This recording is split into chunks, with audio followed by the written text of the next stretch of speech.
I put that right there in case you take the trash. For the bag? Mm-hmm. Okay.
You say you don't have data on your phone. Mm-hmm. You see your data. I was gonna tag you in it. You don't have data.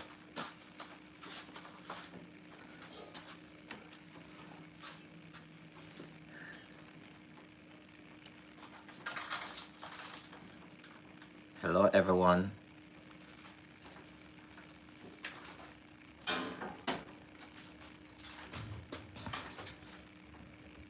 We back again.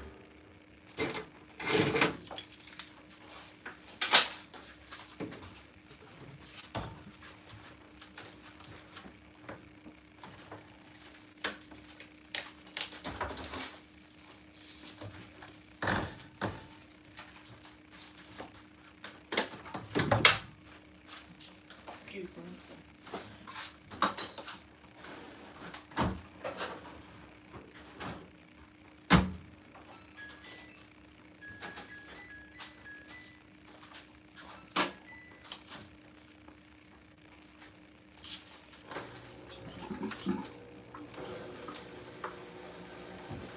Look at that. Eggs.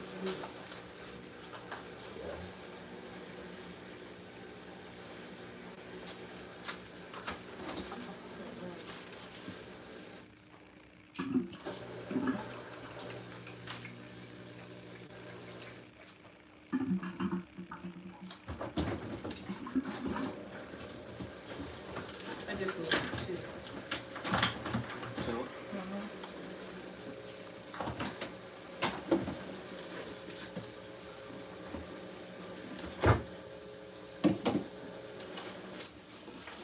Those old. Huh? Those old. These old.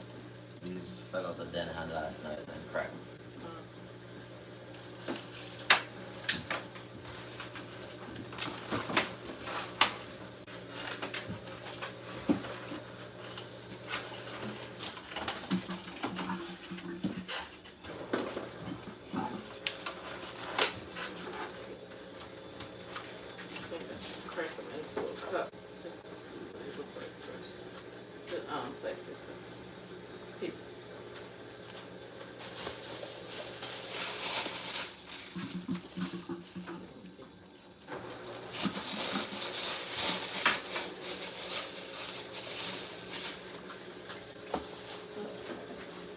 It's alright? Just Alright. make sure. Hi Justin, hi Wilson, hi Flex, hi Kalnish, 3 Wonderson. Welcome guys.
Pull it out, pull it out.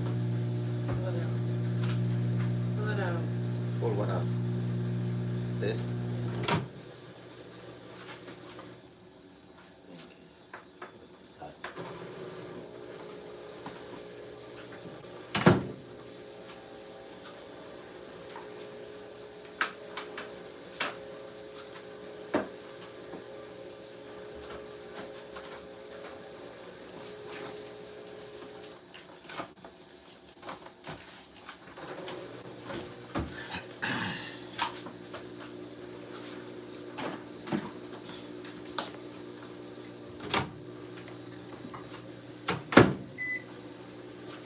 It's cooking time.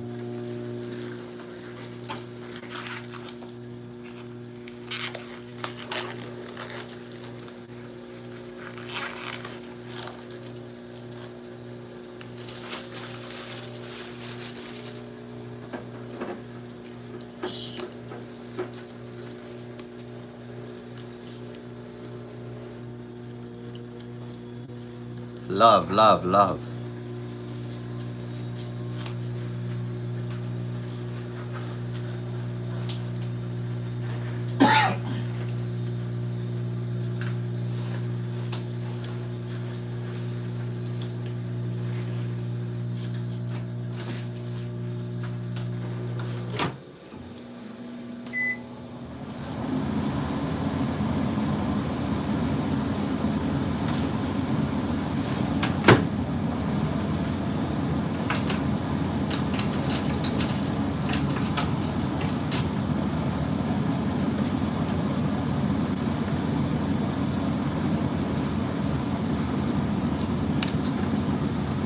Remember to like, guys, and comment, alright?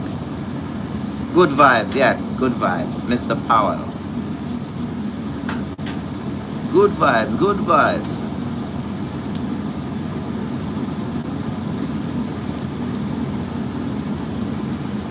If you're just coming on, thanks for the love. Positive vibes over here, you see what I'm saying? Hi Flex. Come on in. Hey, Abigail. Hi, Abby. Thanks for joining.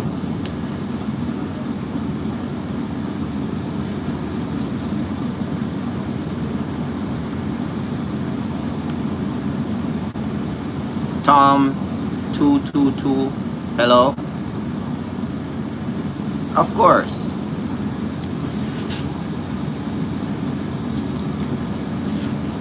Love.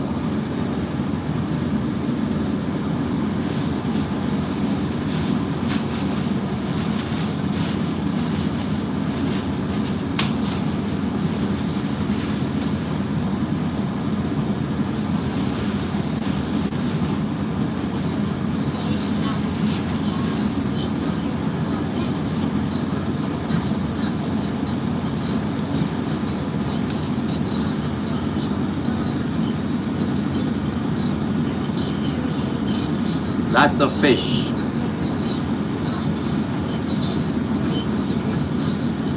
Tom 222. I'm about to make these fry fish.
We're about to make some mac and cheese and fry fish. So we here, in the kitchen, cooking up a storm. Andrew, welcome.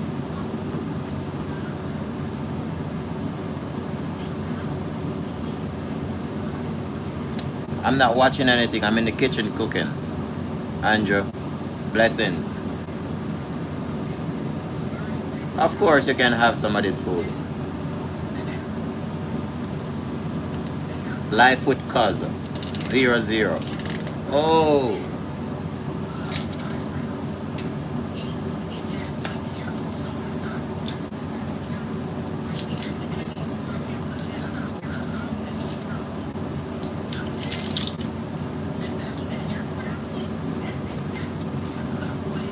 Fish is very raw, right? So you gotta use vinegar to wash your fish. If you don't have vinegar, you can use lemon.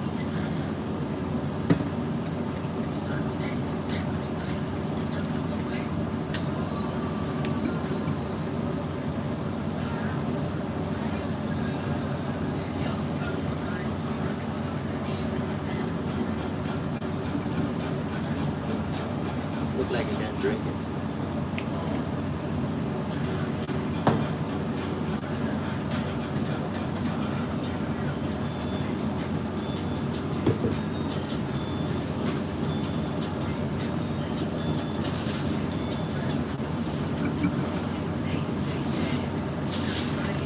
Oh.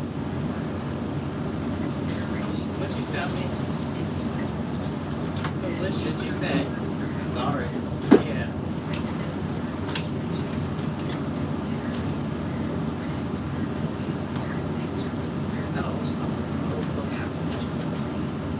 good.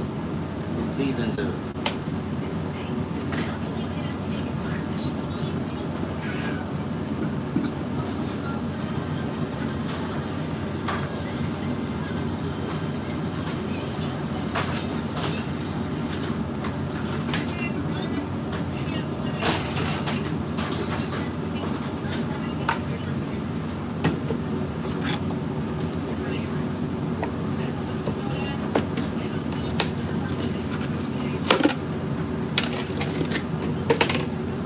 This is gonna be so good.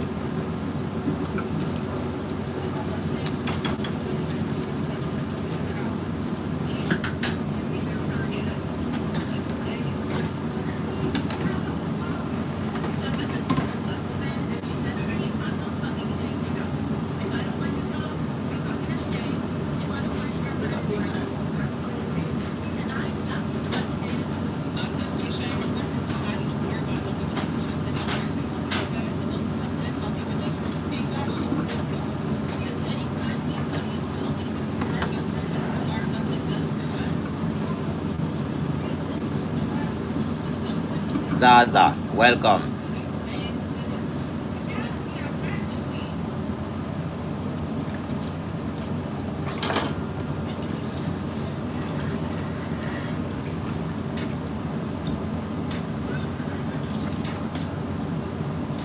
You guys about to cook with me? Comer, welcome.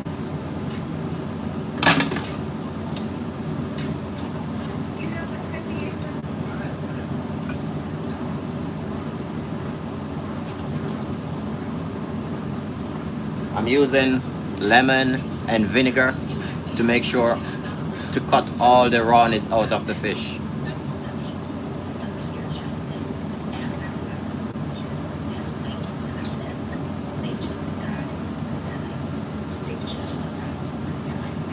Did I say welcome back to some of you guys who were here before with me? Welcome back.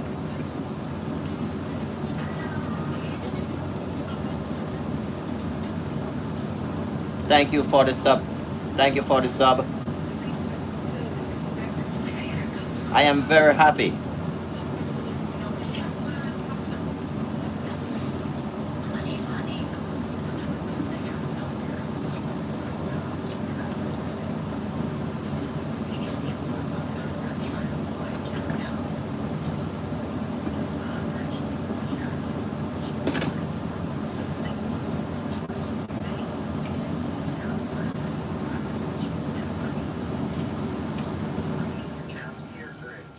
Do you guys like fish and macaroni? I think it's a good combination.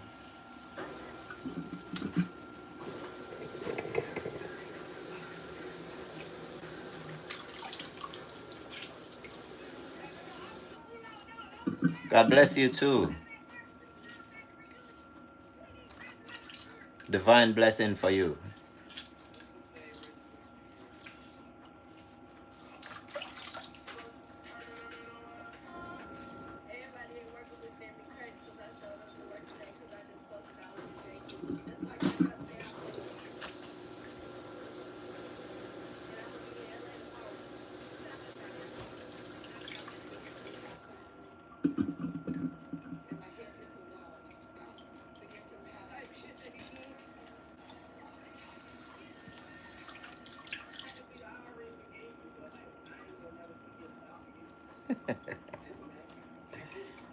Some of you guys are funny.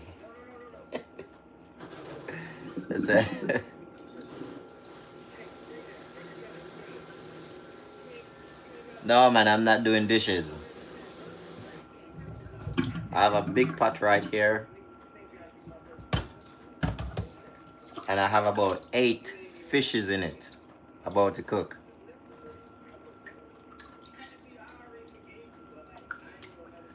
G, welcome. Why are you staring at me? You funny. Welcome, King. Cool.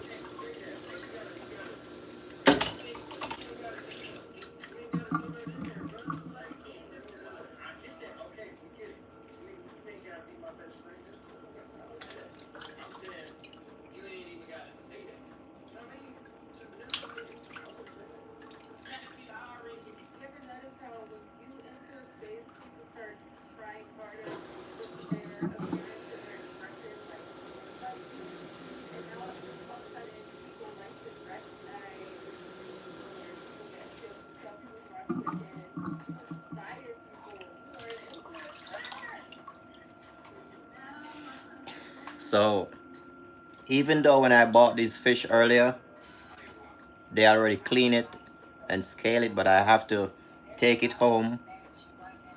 I have to wash it properly with my vinegar and lemon, and I have to give it a second cleaning.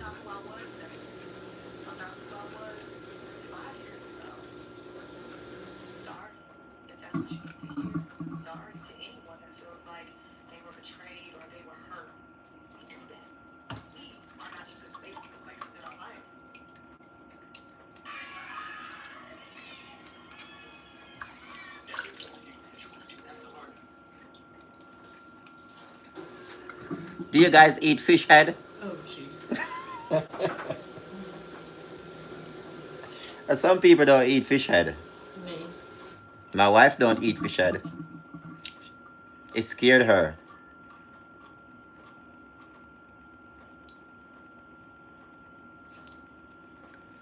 I don't understand what you're saying, Mohammed. So what are you coming to prepare? Oh.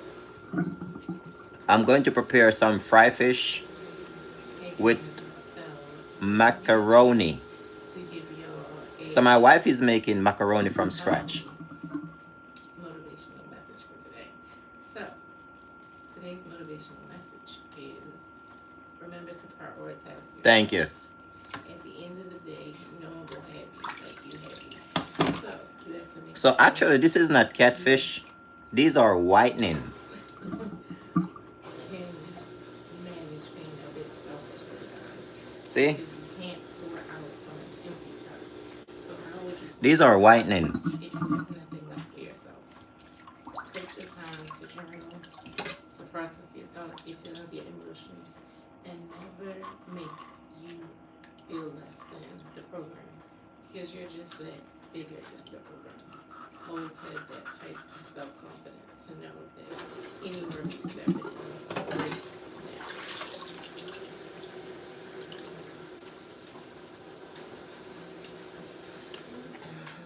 now. So back to the blessings, bro. Boo. So back to the fish, right? A lot of people don't eat fish head like my wife. To some people, it's very scary. I'm like, so why do you eat the fish tail? Why do you eat the body of the fish? You don't eat the fish head.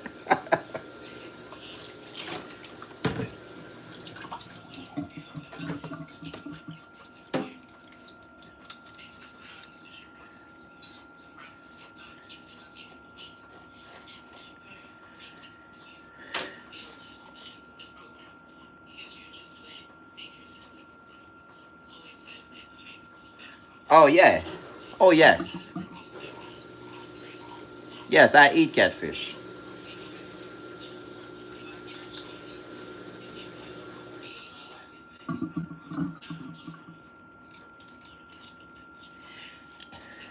Is that your favorite fish?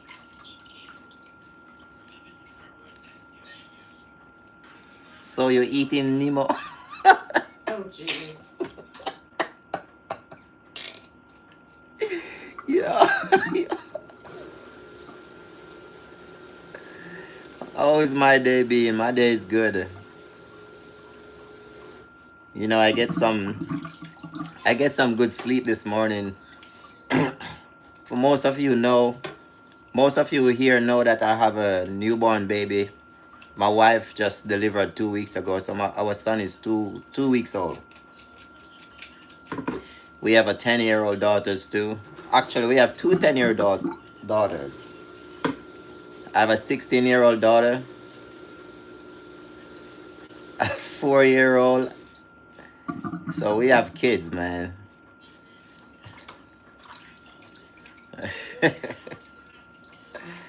So, you know, my day is good, you know. I've been good. Can't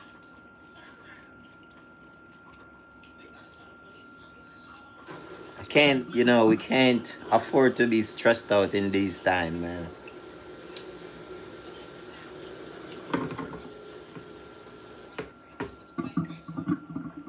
Thank you.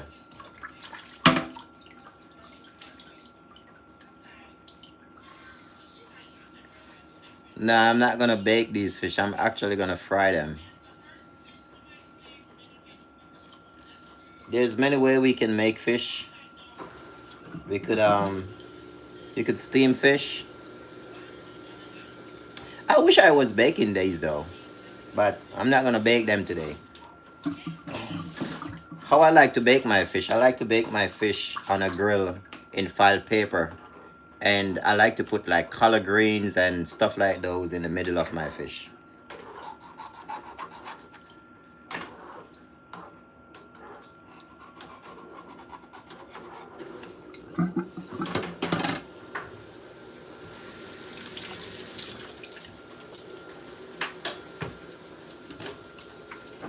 You know, one of the best way that I love my fish too, I like to also put okra in my fish. When you put okra in your fish and you got um that thickness from the okra, you look at your wife 2 times and she's pregnant again. Oh my gosh.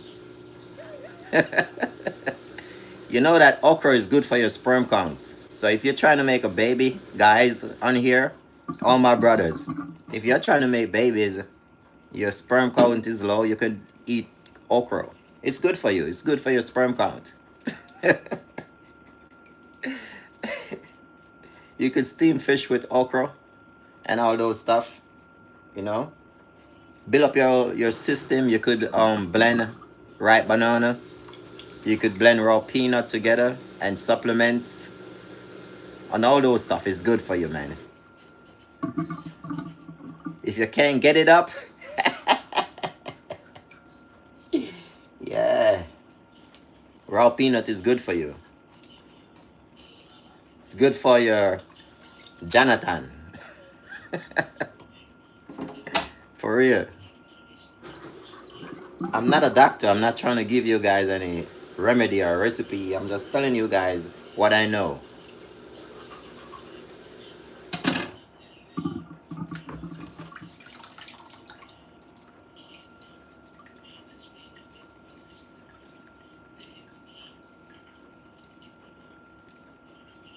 Is that the state in Ray? No.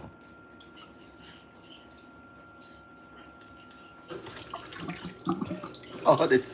Oh, not the state in Ray. The stingray. No, this is not the stingray. I've never eat that fish before. I would not eat that fish anyway because it killed the guy who that hunting guy. What's his name, babe? The stingray that killed the guy. Oh, the animal guy. The animal guy. You know the stingray killed the animal guy.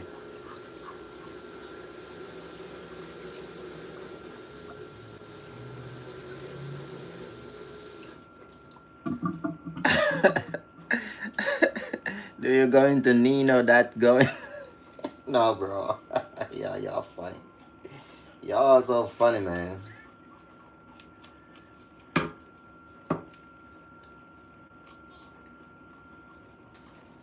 He's moving around.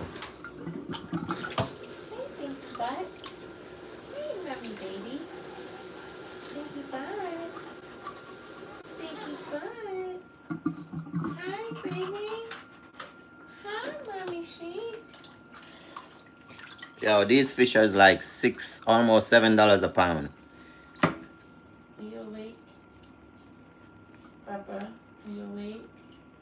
No, it's not. These are called whitening fish.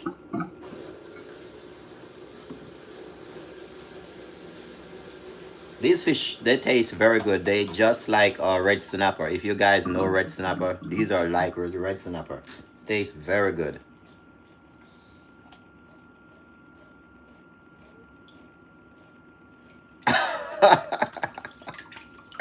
He's a chef because of EBT cards. I wish. Is that food stamp, right? Mm-hmm. Oh. He can give us some of his food stamps. Hey, Whoever that is. if you want to give me some of your food stamp card, I will take it. Hey, Papa. Oh, hey, baby. Let's change you, Papa.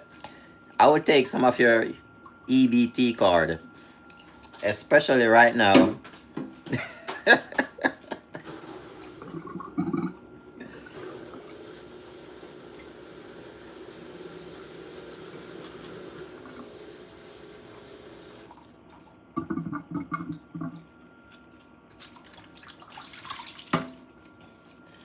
Just let me know where you at with your EBT card and I will take some of it.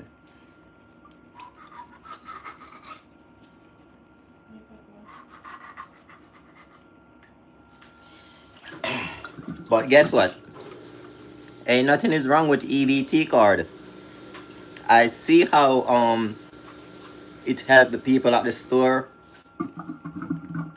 It helps them real good. They be going there and they be coming out of Walmart with 2 big carts full of food. Yeah.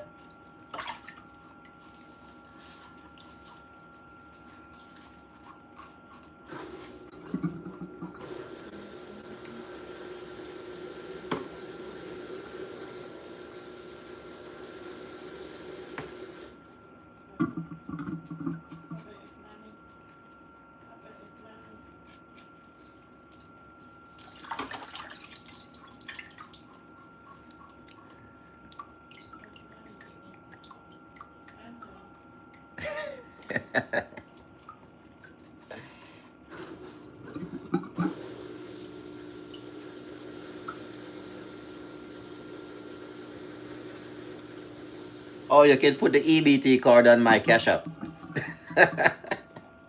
I'll take it.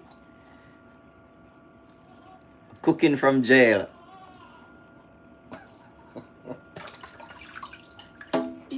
Yo.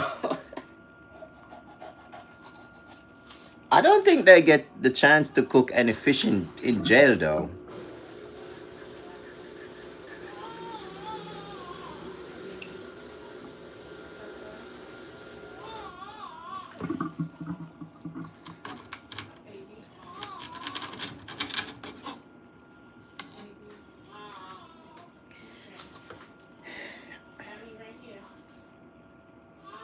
If they're cooking fish from jail, that's good. That mean they're living good.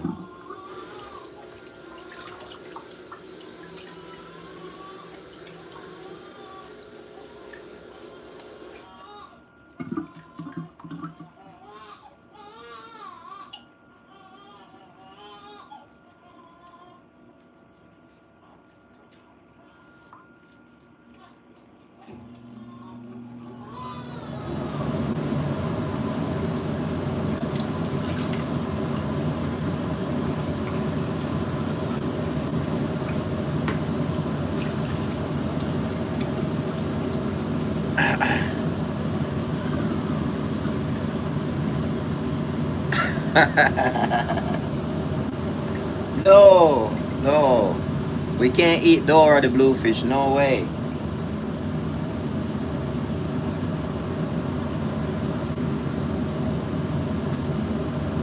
This one is whitening the Dora, okay?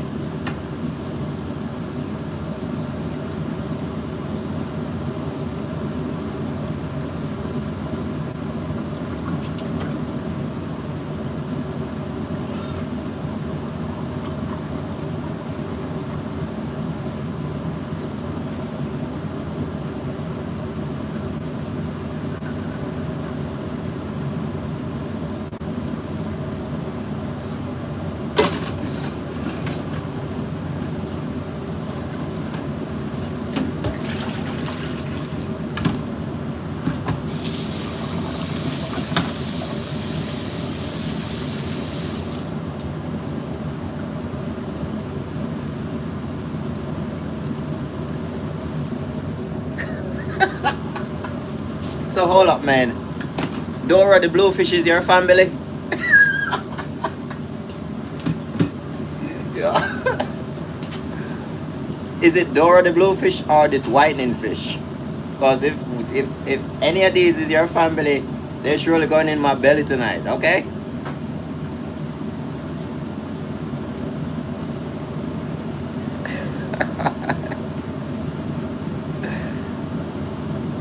The welcome needle. Alright. Yeah, Nino.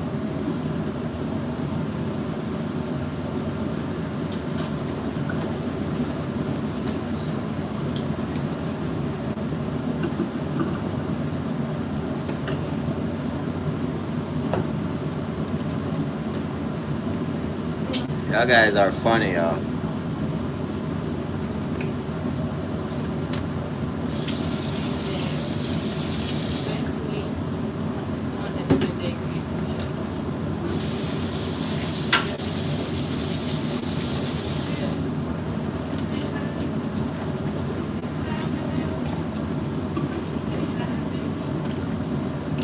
Definitely. I'm not the best chef in the kitchen, you know, but I can do a real good cook, is it?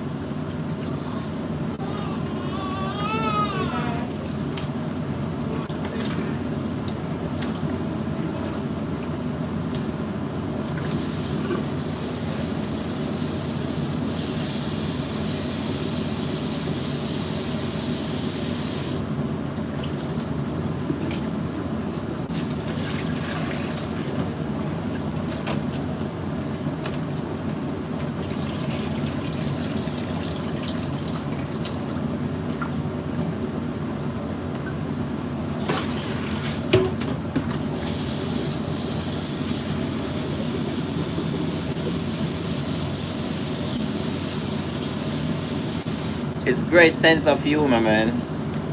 You know, there's a lot of people out there, man. They're stressed out, contemplating suicide. You know, don't know their left hand from their right hand. I think it's in the fridge.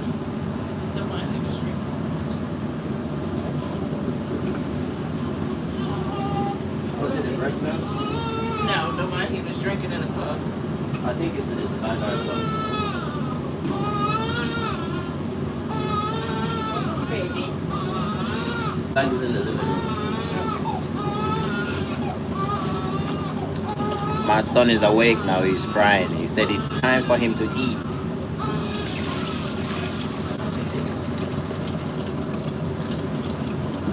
Hey!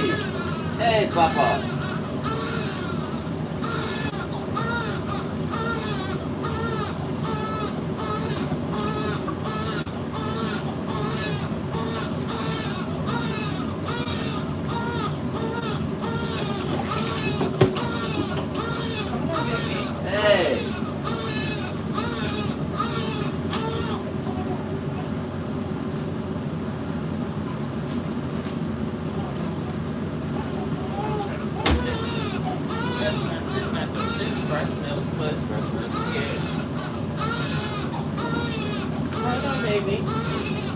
Where's the other one? You don't see it? That's the one I was talking about. Which one it is? I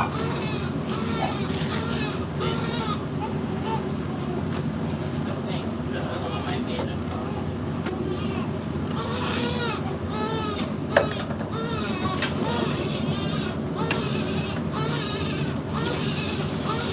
Hey! Hey, Papa!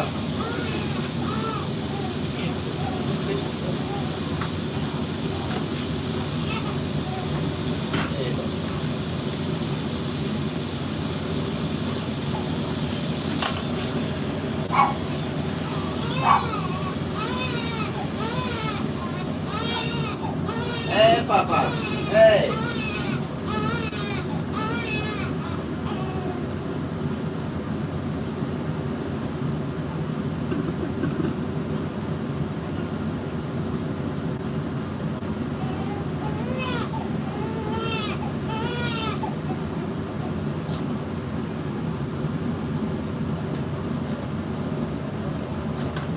You see it? No.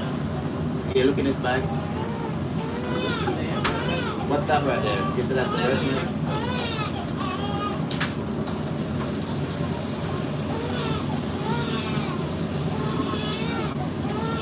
It was in the other bag. Hey, baby. No, Papa. No. Yes, it is fish. If you just come on in and asking what am I making, I'm making fried fish with, my wife is making mac and cheese. Mac and cheese from scratch.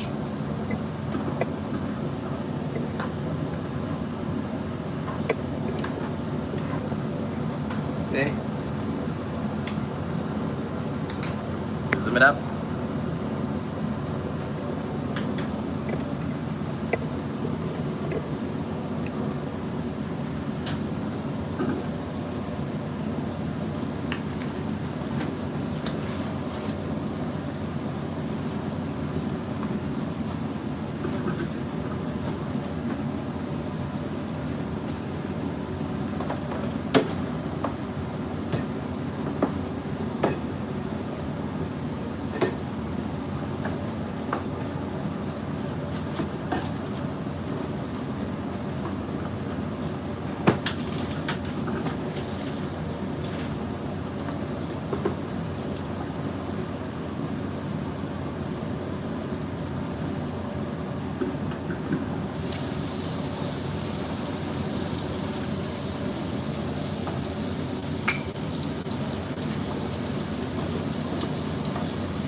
Huh?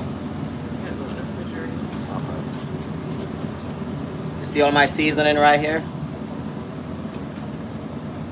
Except this. This is curry.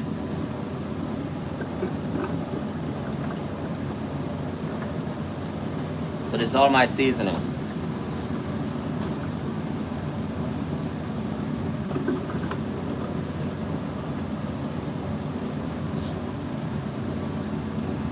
Mixed season.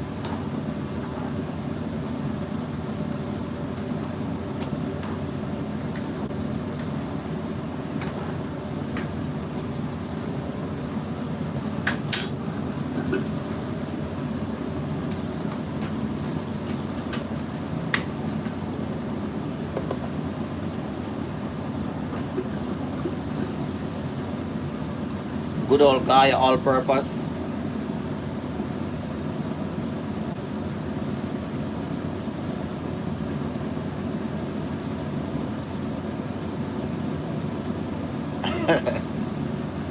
What alarm, man? The alarm clock?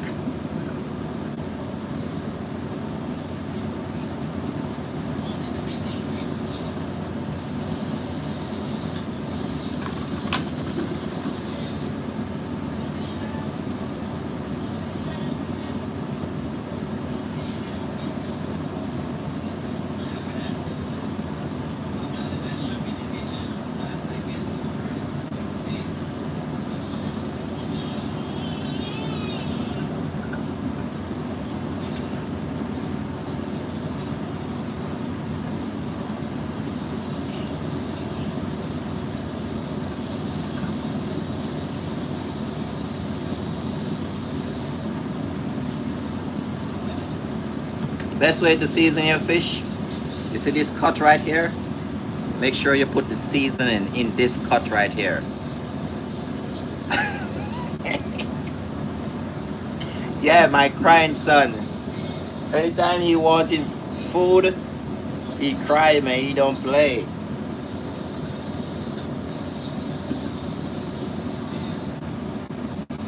Mommy's taking care of him though, you know?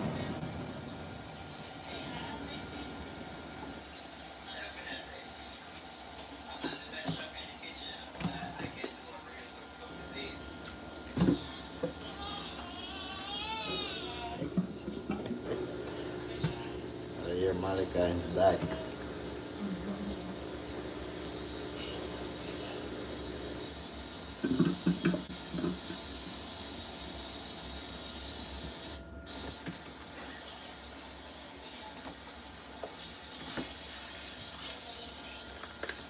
Remember to like my videos, alright? I appreciate everything.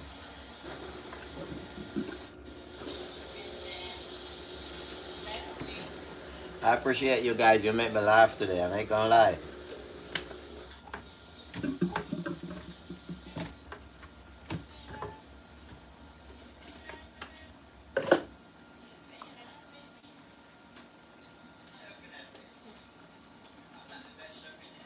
I love this seasoning, paprika. I love how it give the food a flavor, you know?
A bit of garlic salt.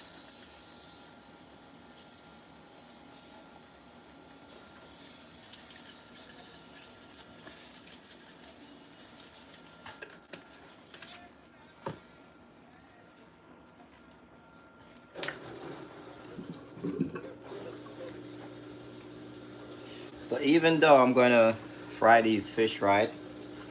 I like to use this hot sauce on it. It's very good.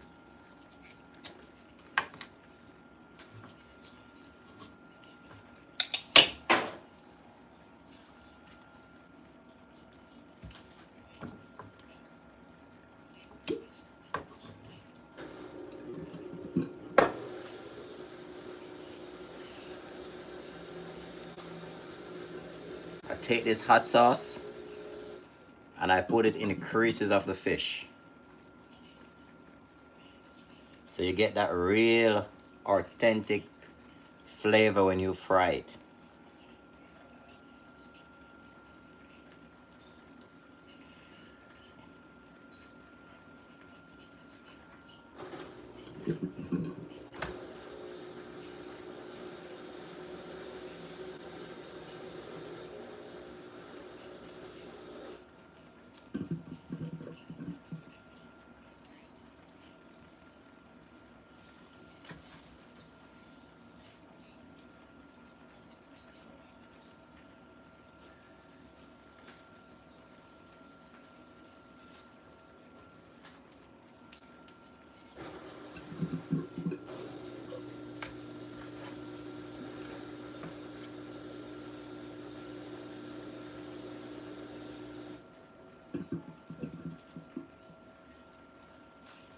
So what you guys doing for the rest of the evening?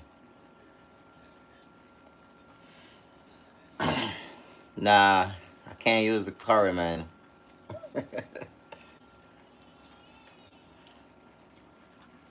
Curry fish is good though.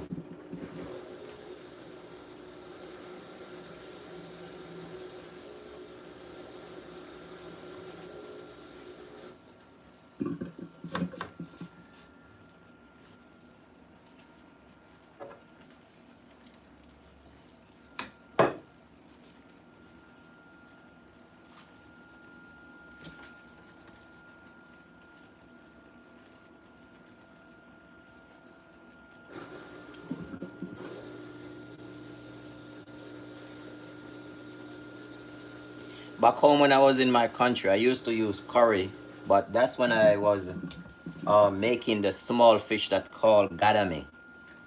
A very small fish. You can use curry with that fish. I don't like curry with the big fishes. You know, I've been cooking for a long time. Thank you.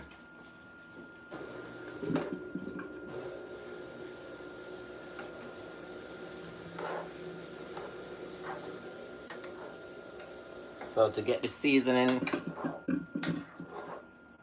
get the taste that you want, you have to like stuff the fish with the seasoning.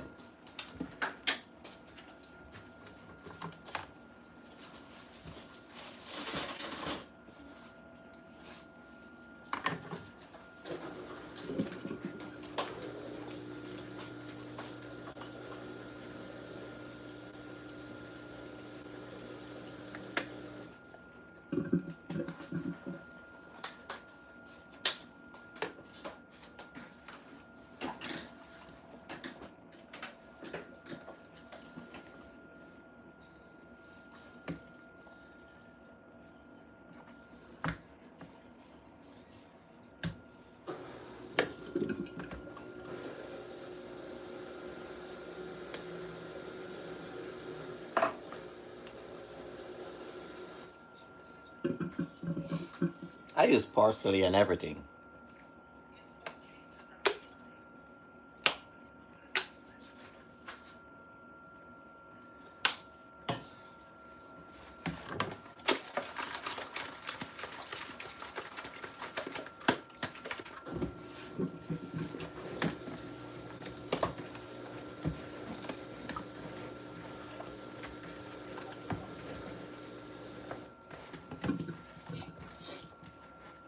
The only thing you got to be careful when you use a lot of seasoning like this, you got to measure because you don't want to make your food too salt.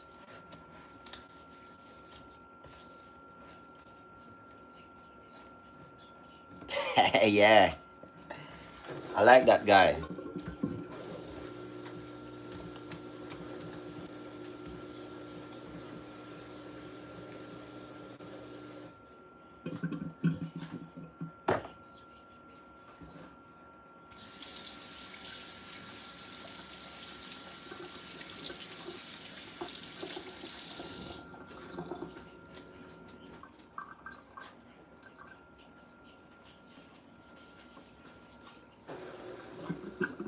Need a big frying pan.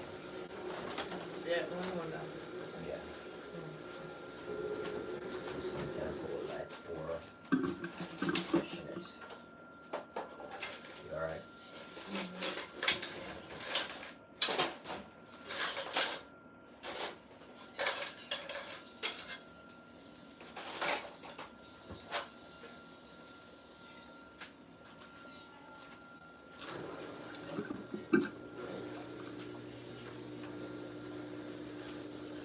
This is a nice spot to smack somebody.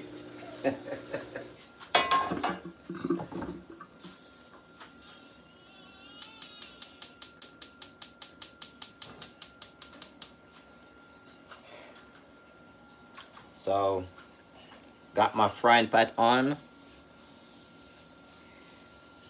Got my oil ready.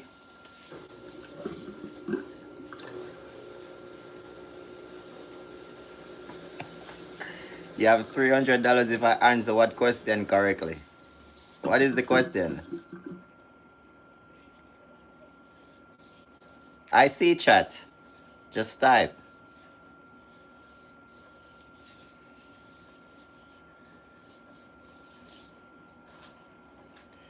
But I'm cooking in the meantime, so every chance I get, I look at the camera.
Welcome, suffering.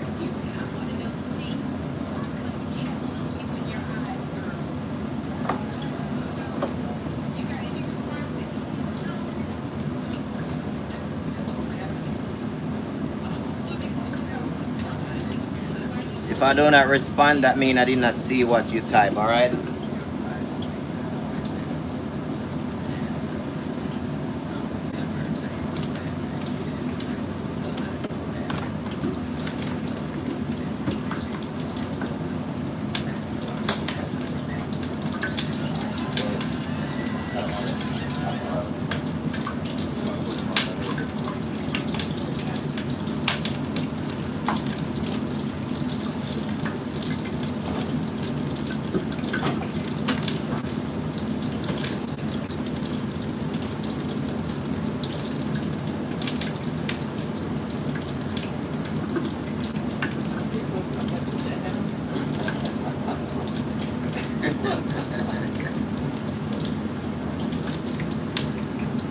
Hey, son.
Are y'all still there?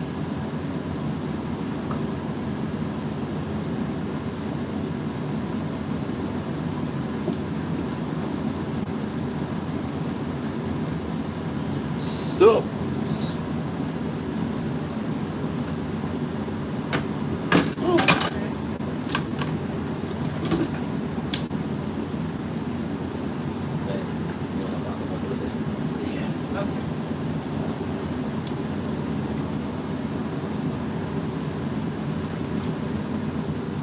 Remember to like, okay?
time to cut some seasoning up, right? Sweet pepper, 3 different color. Onion, garlic, scallion, 1-2 stalks.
What's up?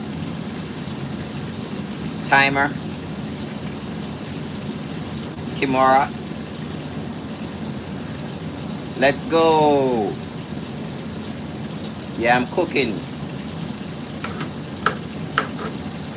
Making dinner.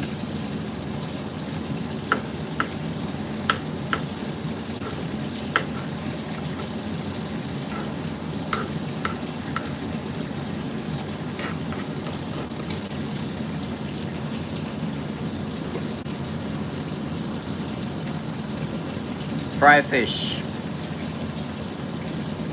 Thanks for joining. Thanks for the love. Thanks for the hearts.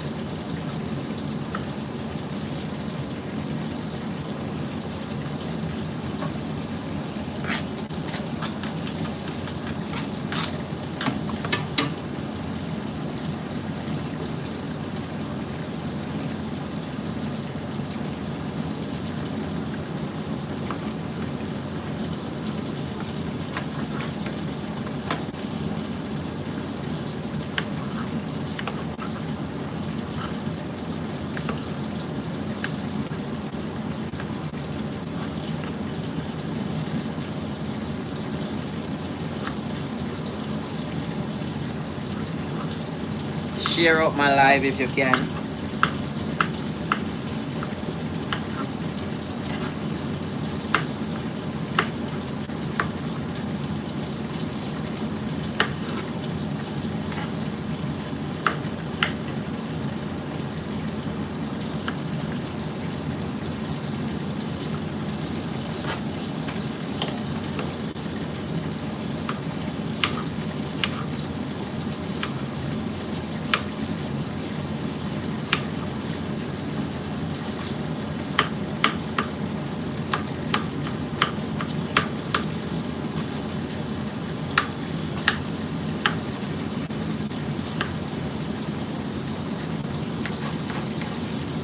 Definitely.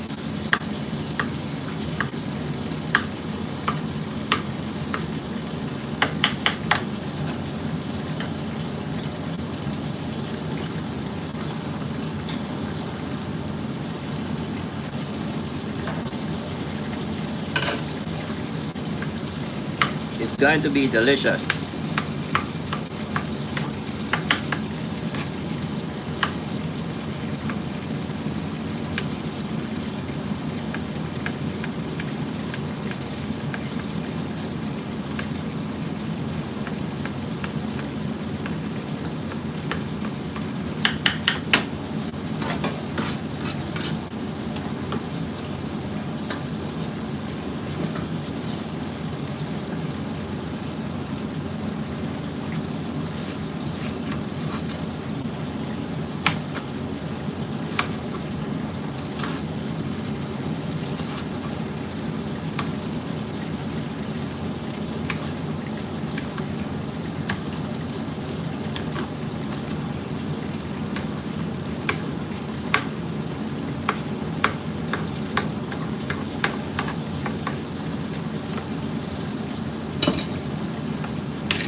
Sashin, Sashin, Kushwana, Kushwa. That's a nice name.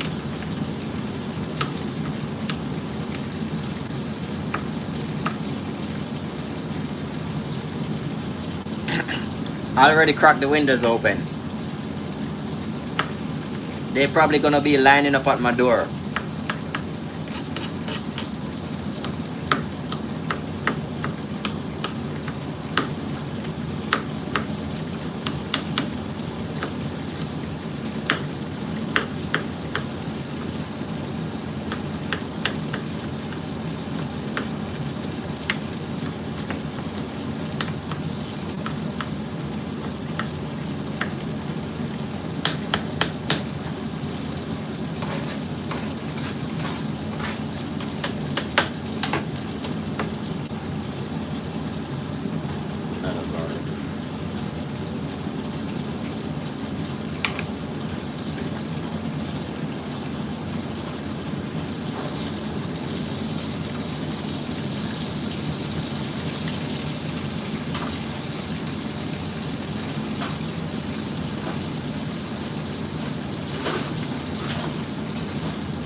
What were you using?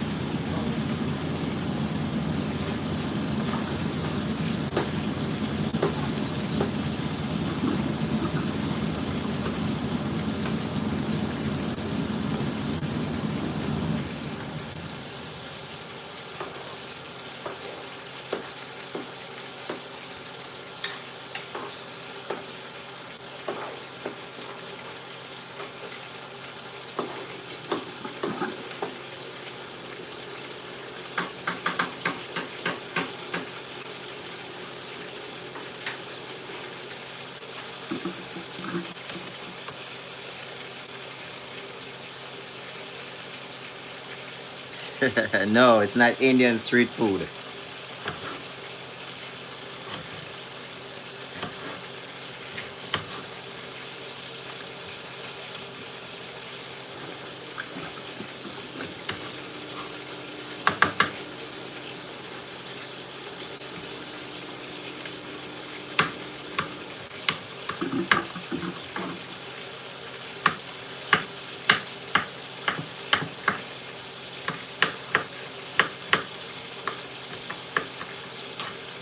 Big up to all of my Indian people them anyway.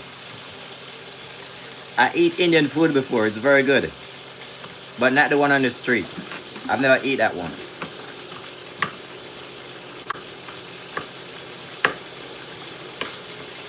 Indian food is very spicy.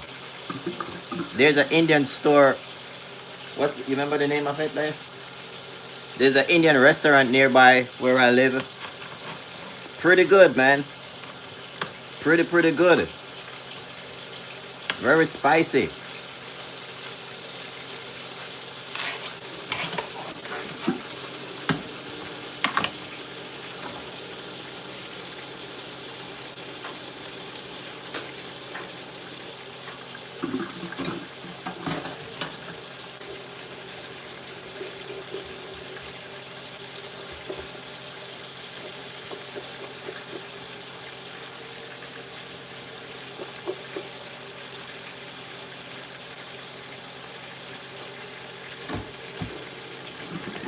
One thing with onion make is eye burn.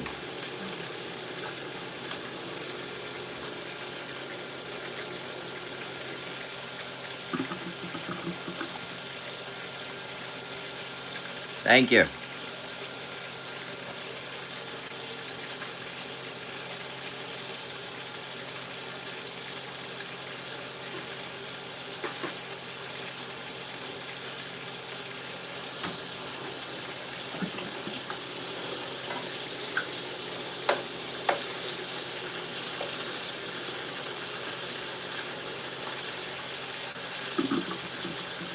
One thing with this fish is like it's very soft.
Juliana, blessings. Anita, welcome.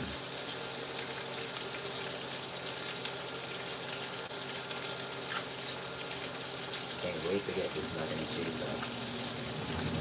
Woo.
Drain it.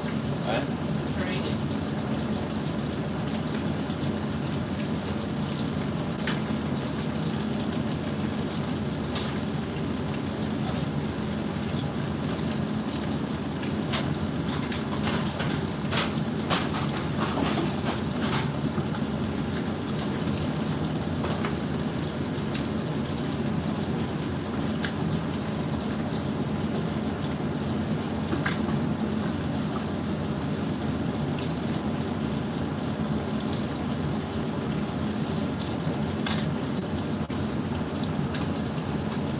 Ain't nothing in it. Ain't nothing in it. And rinse it with soap water.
We done with it.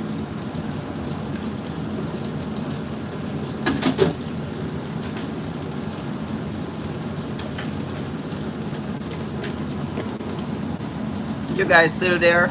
Look like y'all going to bed, man. Look like y'all sleeping.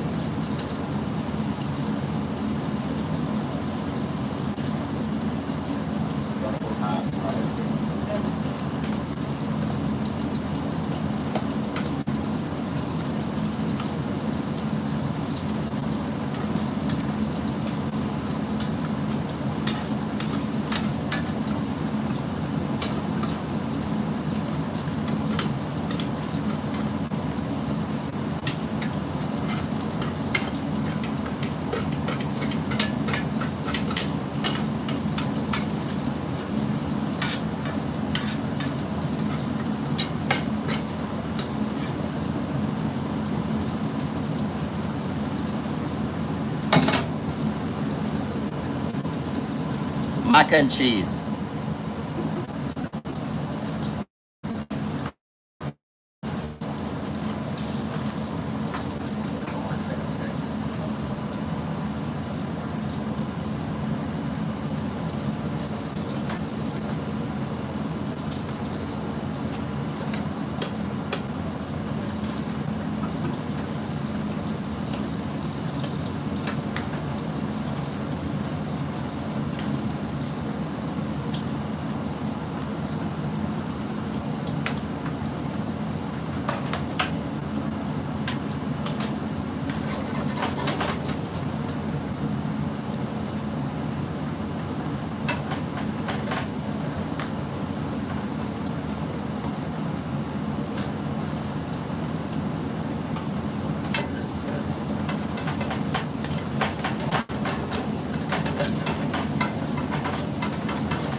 I'm not the mac and cheese guy, okay?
Thank you. Wife is making mac and cheese.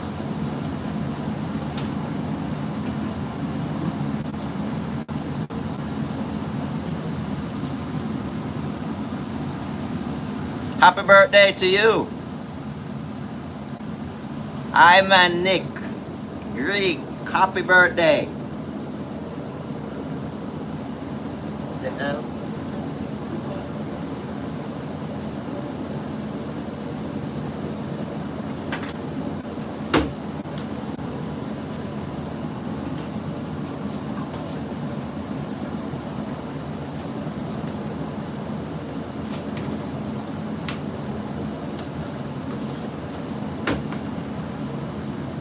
UK is in the building.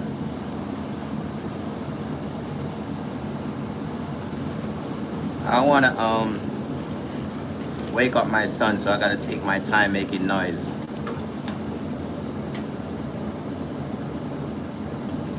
I'm a Nick Reed from UK.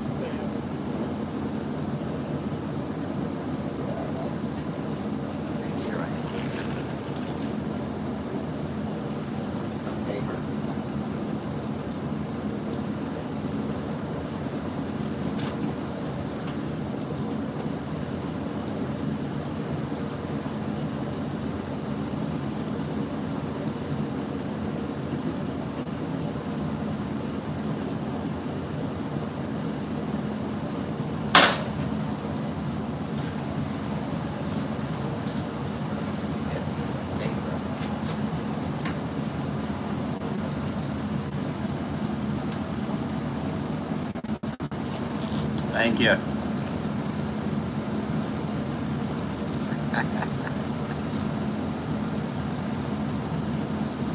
Victoria. Victoria. UK. Okay. Thank you. You should be here to taste some of this food.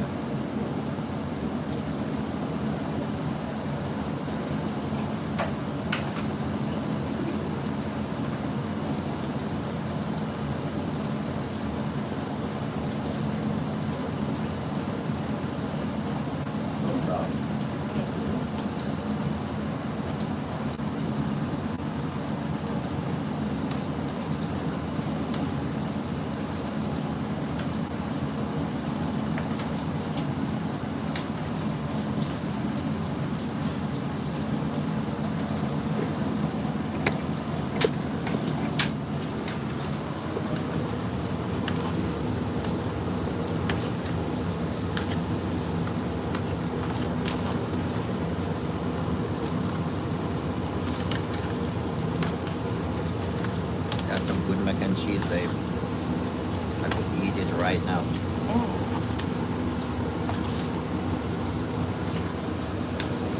She's better than me with that, you know?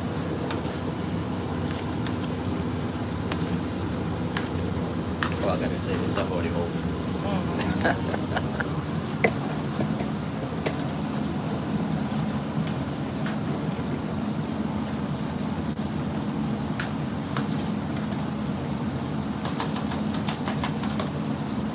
What seasoning she's using? She gotta tell you that part. She's gonna come and tell you guys what she used to make her mac and cheese. She's a little bit shy though.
Yeah, basically.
Welcome into chat.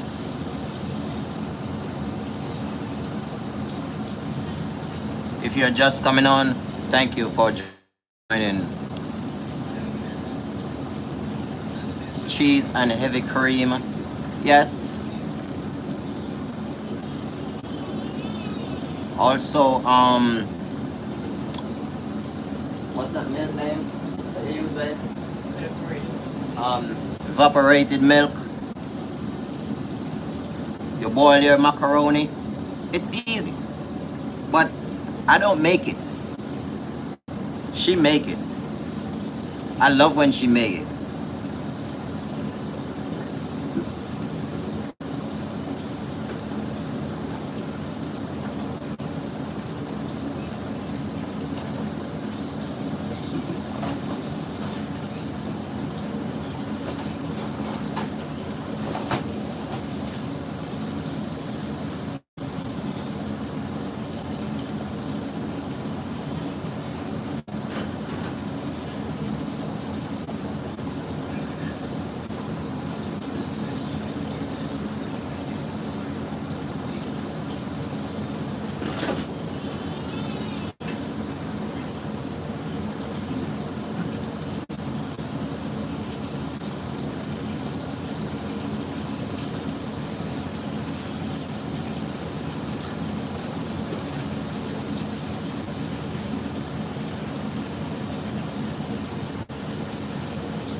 Ready to turn it on?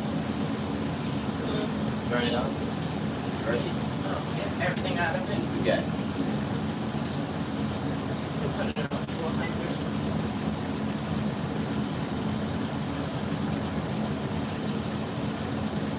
Well, you know what? That's gonna set the stuff also. Oh, they out. They're out. Go put it on.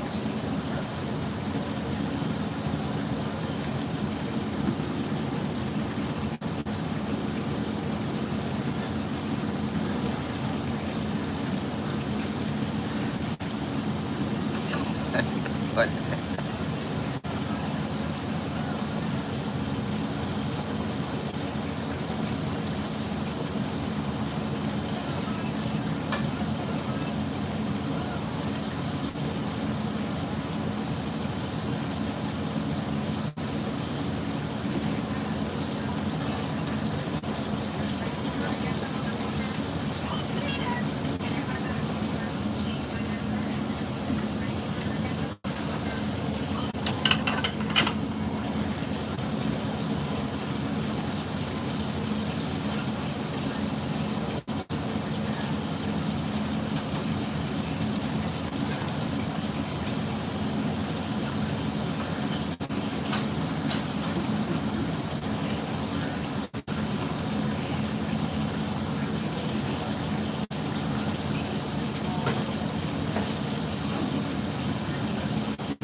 hello, Kelly. Welcome on in here, Kelly.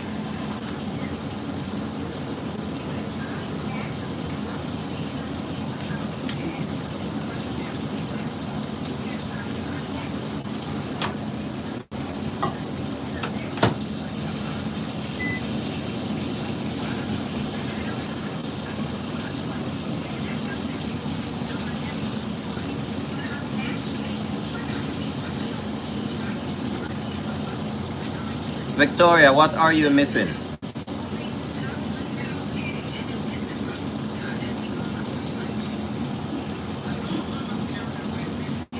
Hope Highway.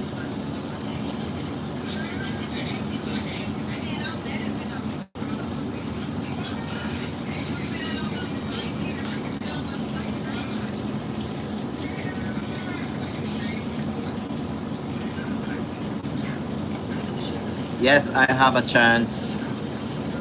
Excuse me, have a chance with what?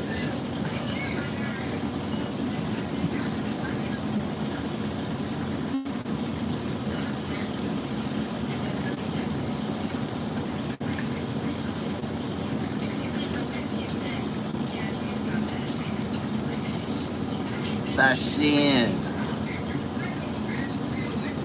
Hello. Hope. Maria. Hello. Come on in.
Catherine, welcome. Riva Reed, hello. Thanks for joining.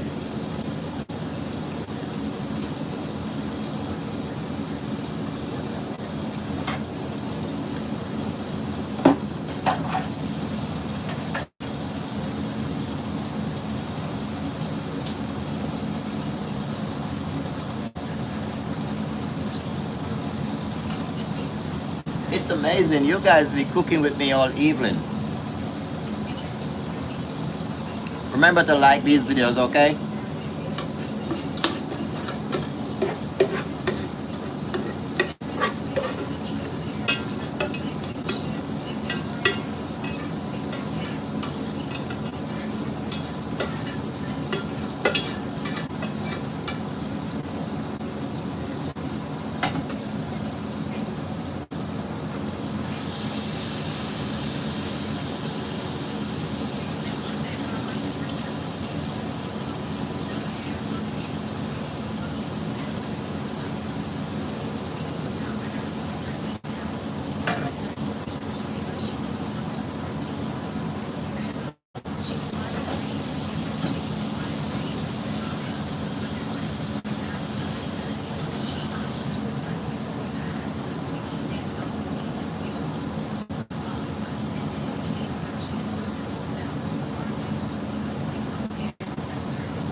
Fish is ready.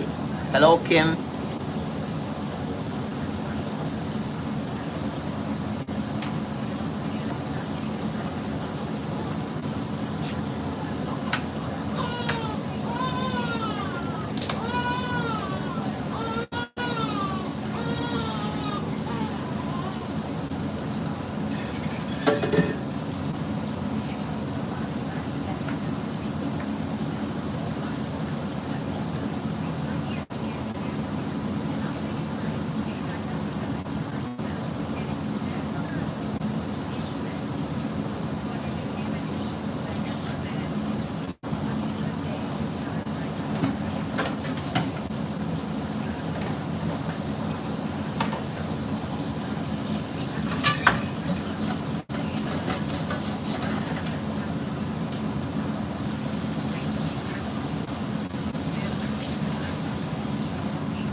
Okay, you put it in now. No, we don't think the other neighbors. Oh, wait for it.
You don't like this standard. That's not meant to relate. Huh? That's not meant to relate.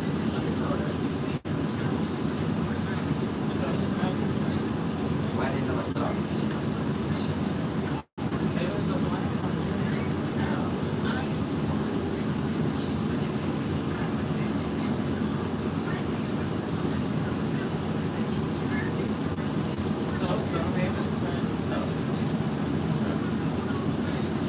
It's good for the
Vanessa, welcome. That's the name of one of my sister.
dark outside.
Wow.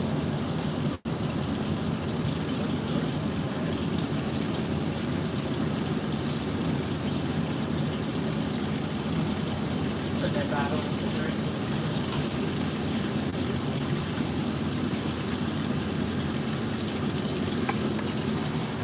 So you're just coming on and you don't know what's going on? This is what's going on.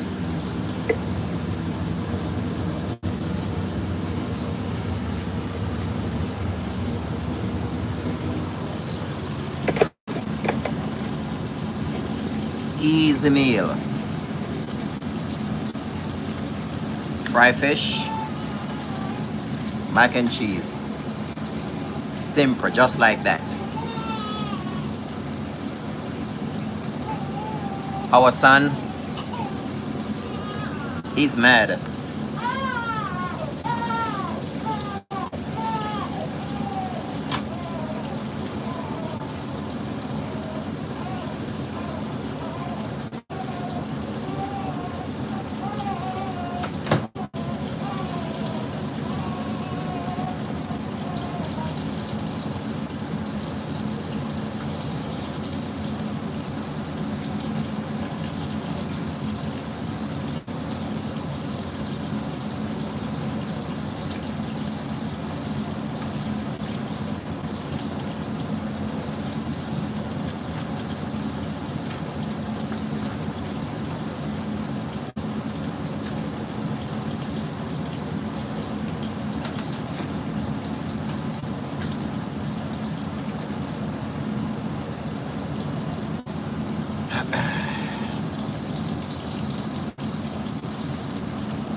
Just in case.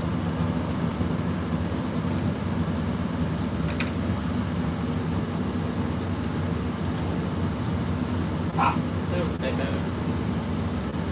No, I thought it was raining. I thought I heard thunder. That's all Stony. Alright guys, we are still here cooking. Remember to like up these videos.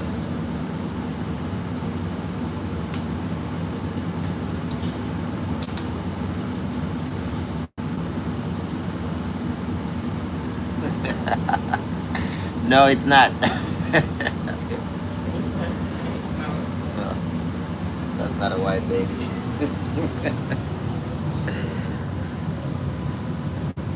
Our son is in the kitchen too, man.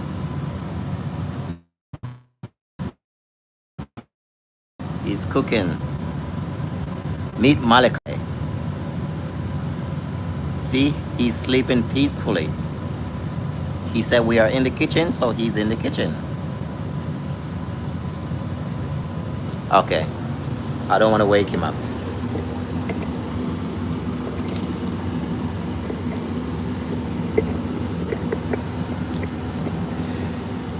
So,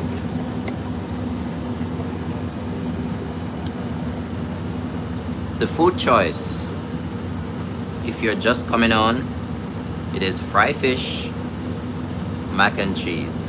Simple. Simple meal.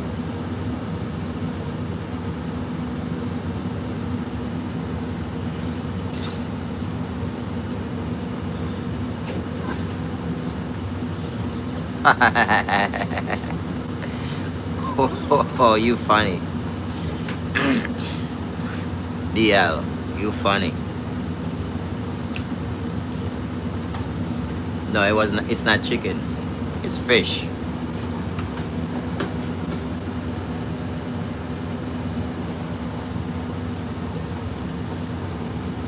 Fried fish.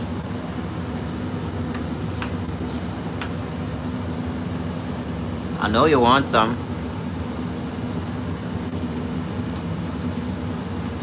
Hello, LXB. Peace, love, and blessings.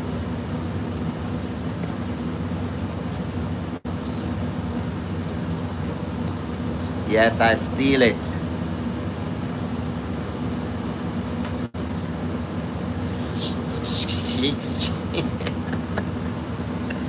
I steal it. Yes. Thank you. Look great and it tastes great. I'm telling you.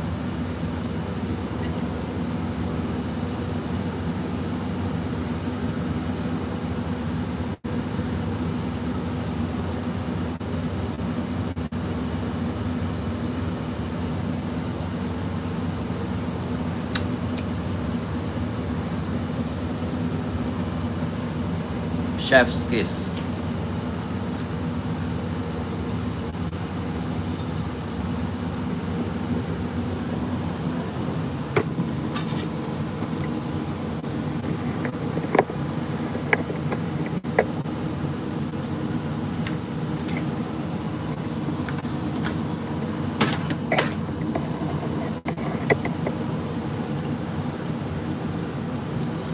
I'm making sauce because you can have fried fish and just macaroni, but sometimes you need a little bit of sauce to go with it. So I'm making some sauce.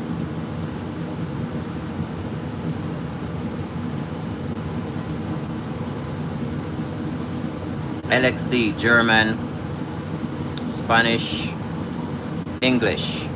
Hola, ¿cómo estás?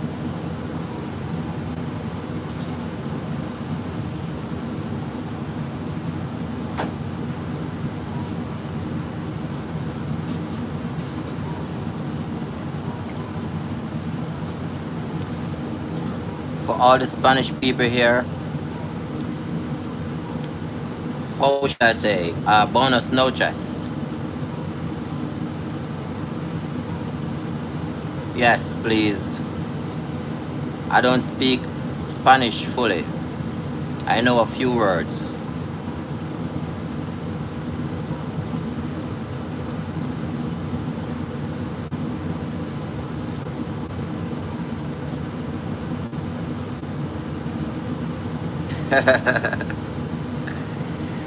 Yeah, I'm making it clap by the food, man.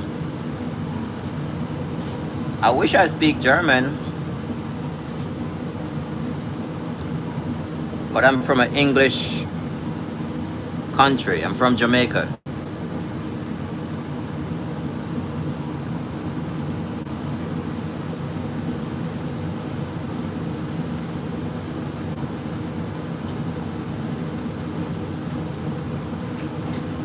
I used to work in the hotel industry, so I used to have to know a little bit of every country language. But I've not been in the industry for a long time now, so we have a special restaurants that used to we have a special restaurant that used to call Sir Andrew. So we have Italian, German, Spanish. Everybody used to come in that restaurant, and when you serve, you have to know a little bit of every speaking, because I used to go around with the meat on a skewer. So you have to cut the meat on a skewer, and you have to name the meat so that they understand what type of meat they're eating. So if they're eating chicken, you have to say pollo, fish, pescado, beef, manzo. So we didn't have to know like every little bit of everything.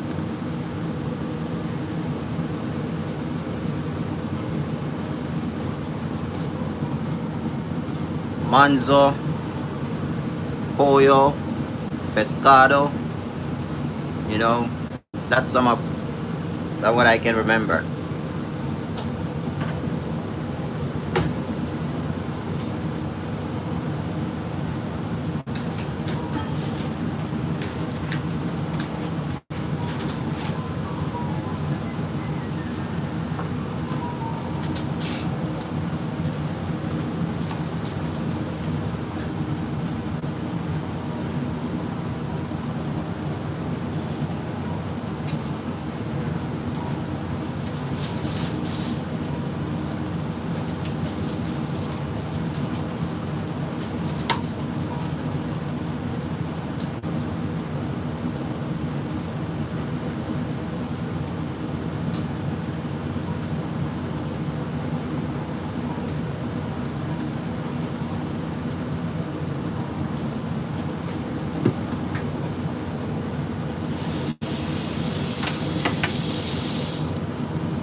These are some ready-made hot sauce.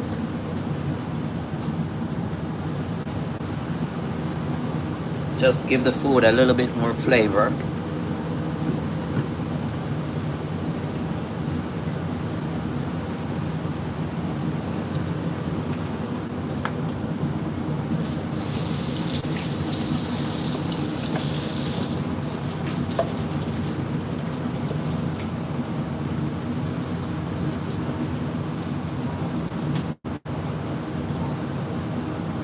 It's enough for 3.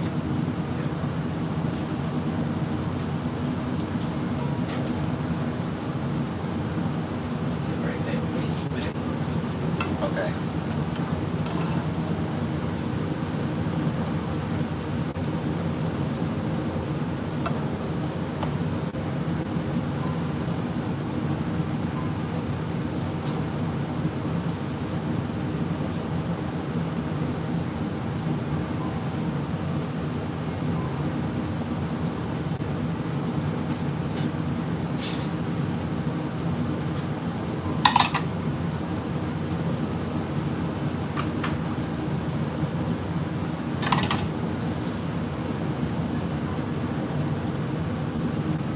Yeah, I've been speaking English for 5 years. That's wonderful.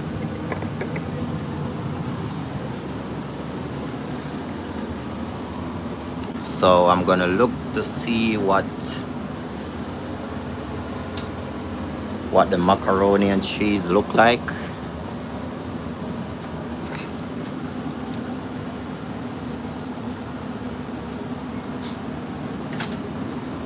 It's gonna take a little minute to get done. So I like when I cut in my mac and cheese, it tastes really good.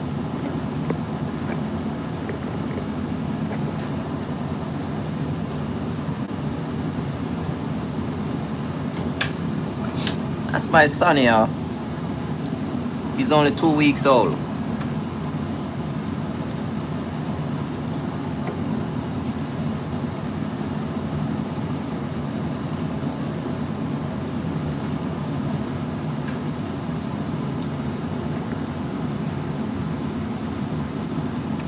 Thank you guys for cooking with us.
So,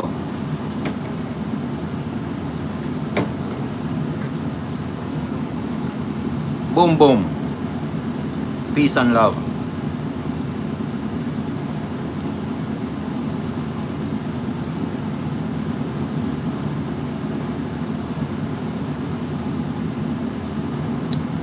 Me, if I was a newborn baby in my brand new apartment I just bought.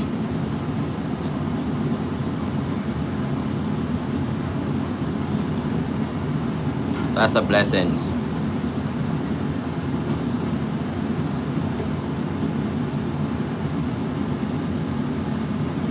Malika is having a good time over there.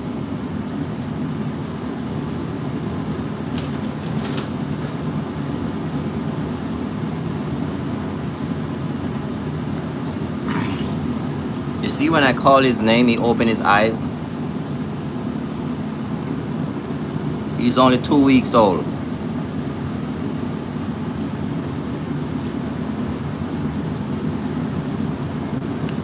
So I was telling the guys earlier. I was saying, if to the brothers on here. Thank you, Zara. Thank you, Zara Smith. I was saying to the guys on here, right? If you want to make babies, and if you think that your sperm count is low, there's some good stuff you can drink to bring your sperm count up. This is for the grown adults anyway. Sorry. So, have you guys ever drink Irish mash before? This is good stuff. Irish mash. And this is the vanilla flavor. Also, they have the peanut flavor.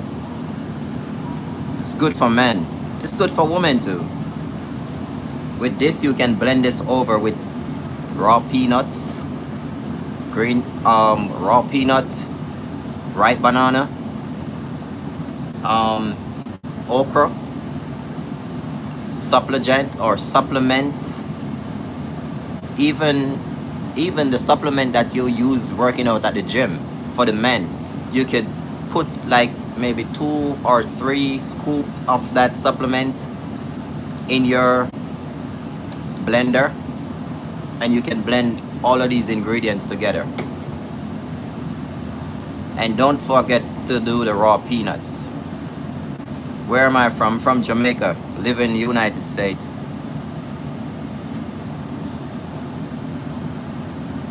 So all of these is good stuff.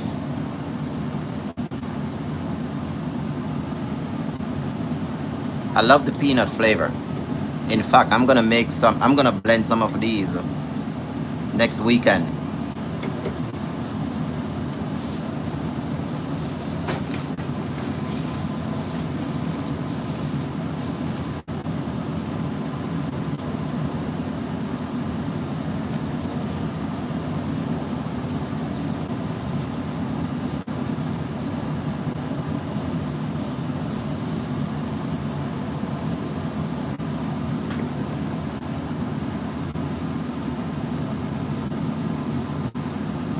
Let me see. Thank you. Bless you, boom boom. Bless you.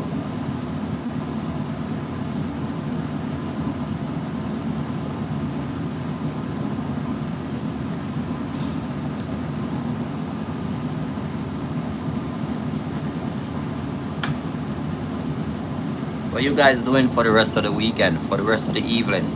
Tomorrow is Sunday. What you guys doing tomorrow? Today, the time is already gone.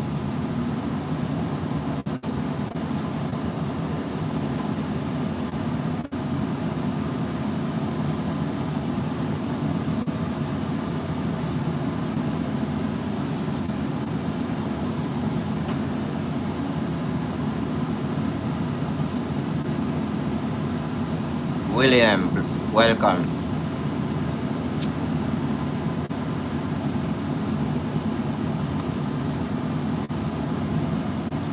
Any of you guys go to church?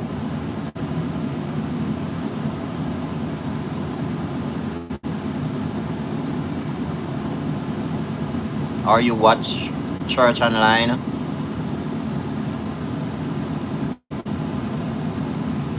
That's alright. Good. So I go to church also, and I'm also a minister, ordained. But my wife just gave birth 2 weeks now, so you know, for us to be in the building, we have to take like the baby have to get all his shots and stuff like that. You know, when a newborn baby, you can't bring them around like in a big crowd of people because their immune system is not so developed like ours, and it's more easier for them to get infection. So you know, yeah, thank you. So we gotta stay home. I'm staying home, just watch the service online. Then if it's not raining, I'm gonna go outside. I'm gonna wash my car. I'm gonna clean it out. I'm gonna wax it real good. This is the last wax I'm gonna put on my car because it's about to get cold and maybe snow. So you know.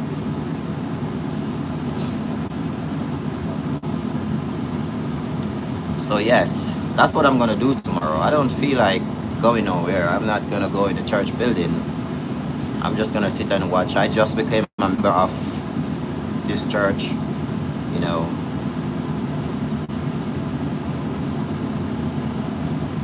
I could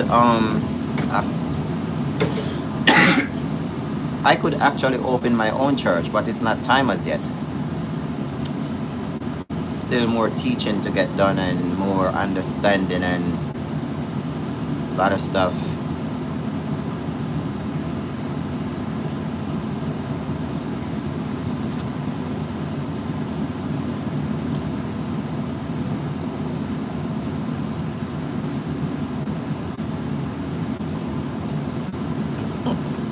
Oh, I did not see that comment that somebody said white baby. No, it's not a white baby. We are African Americans. So you know the baby is gonna be African American.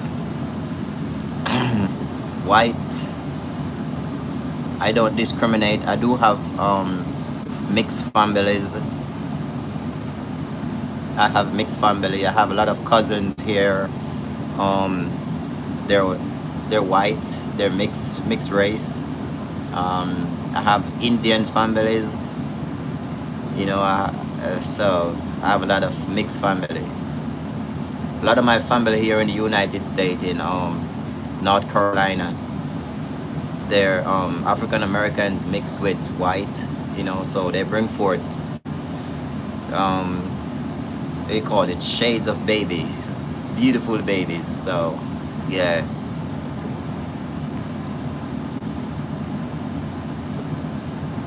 I love everyone.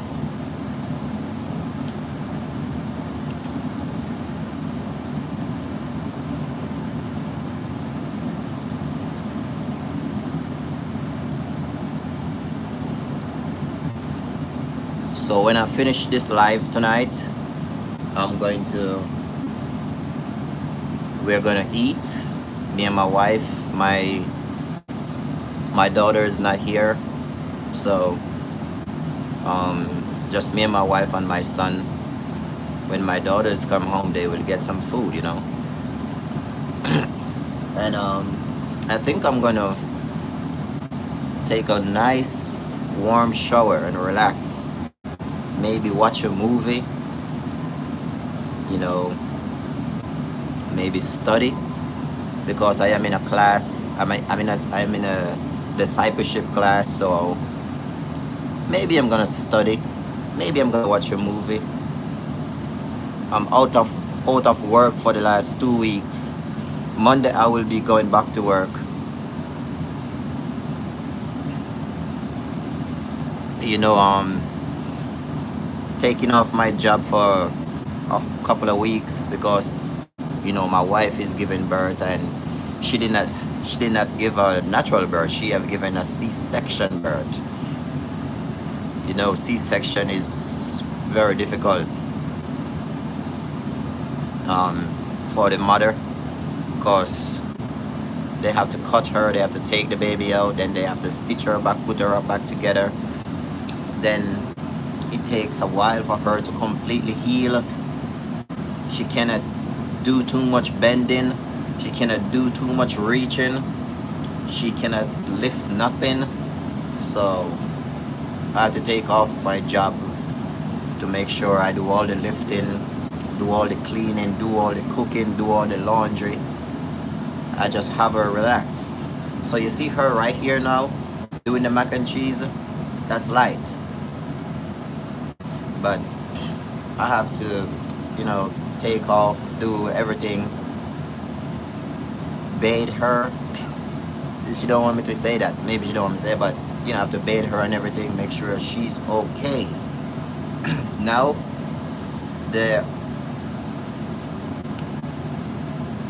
her stomach is healing like magnificently. You cannot even see that. If she was the type of person right now to come here and said she gonna lift her her shirt up for you to see the stomach where the doctors cut and took my baby out, man, you would not believe that. You can't see nothing because there's nothing there to show. Her skin is like completely all together. Even when they just did the C-section and stitch her stomach up, I have to ask her, I said, babe, what did they do? Did they use like a laser to laser back your skin together? Because I cannot see nothing where the cut has come from, and nothing at all. The only thing that when they have finished, yo, listen, man, I want to, you see, I'm saying this right now, and excuse me, I wish all my brothers would really respect women if, listen man, if your mom brought you in this world for 9 months, just imagine the pain that she has to go through, right? So I have 4 daughters, and I watch all my daughters came out of their mom womb, right? I even take part holding one of her leg in the hospital, so I see everything firsthand. I cut umbilical cord every single one of my kids. I'm there for them. I cut all their umbilical cord. I watch them born into my hands. You know, so I see everything what a woman goes through, all the pain. But this C-section, it's nothing to play with. I'm telling you. I pray like every single, I pray all day. I pray all night. I anoint her down with healing oil. I pray before she has going to the OR, when the doctors they're doing, you know, one of the thing is, when they have cut her, right? I did not see when they cut her, but I know I was in the room when they cut her. I did not see when they cut her stomach to take my son out, because they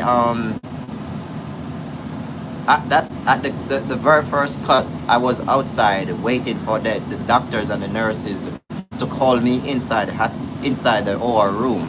So after they cut her, they call me in, and I go and I sit by the bed head, and I hold my wife's hand, and I could visualize how they are yanking my son out of her stomach. She was not crying because, you know, they have give her like strong strong anesthesia. I think they have give her she's allergic to morphine, so I think they had to give her fentanyl, something like that, for her not to feel the pain in her while they taking my son out. But I was holding onto her hand like this, and I just keep praying, I just keep praying, I just keep praying. And it took them like maybe 15 or so minutes to take my son out through the C-section.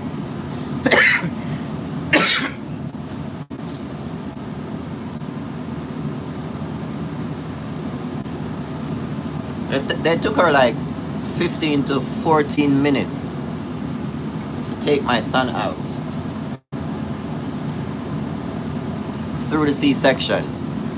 And all I can visualize is them, the OR is full with doctors and nurses.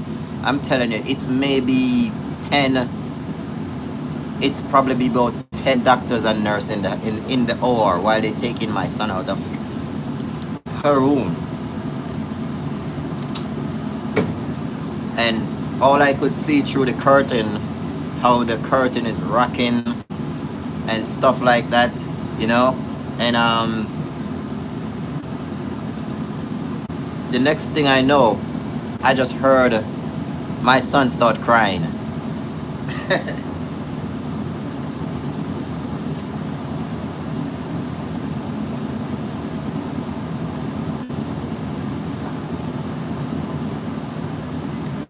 The next thing I know, I heard my son start crying.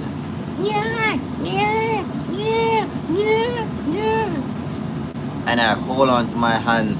I hold on to my wife's hand more tighter. And I started to pray, and I started to just give God thanks for letting her have a successful C-section. And while my son is crying, the doctors And the nurses, they said, Mr. Scott, just give us a few minutes, then you can come around and pick your son up. And I went around and picked my son up after they have cleaned my son off. And no, I had cut his umbilical cord first. So I cut his umbilical cord and they clean my son off. Then I go back to sit down and I hold my wife's hands and I still praying for her. At this time, while I'm praying for her, they were like stitching her belly back together and putting everything back together. And like in the space of, I would say 35 minutes, 40 minutes, they finished stitching her stomach back together. And I asked the doctors and the nurse, and I said, can I go around, can I look? And they said, we are not sure if you want to see this. And I said, yeah, it's okay, I can look, because I'm a very strong person.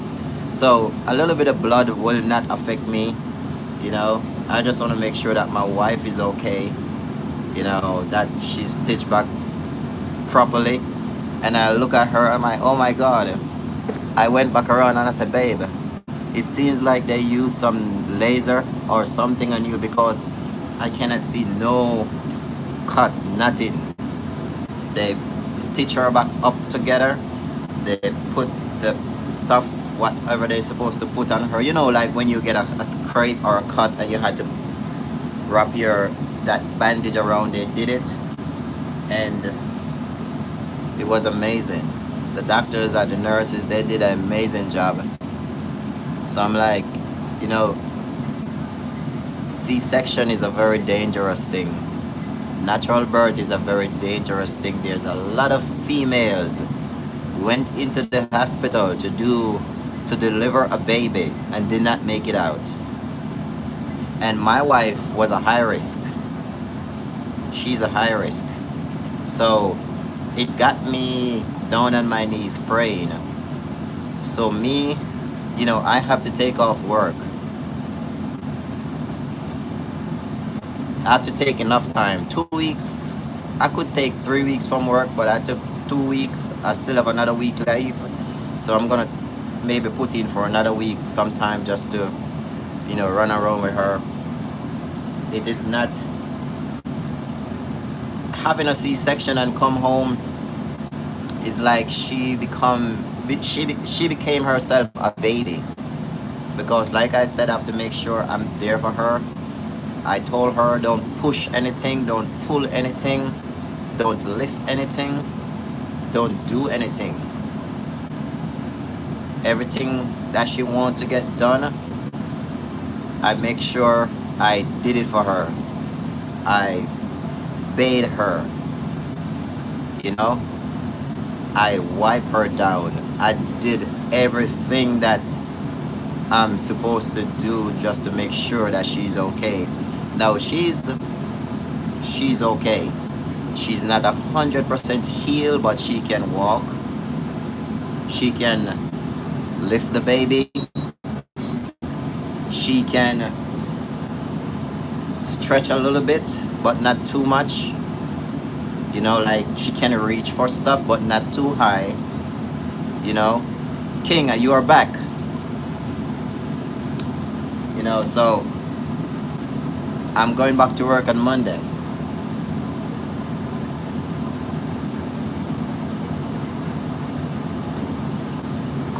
I'm going back to work on Monday, and she will be off. My wife will be off her job for the next 3 months. So my wife is not going back to work until 3 months time, because she have to be healed properly. And so, I mean, financially, we're not gonna complain. We are not rich, but we do have a job.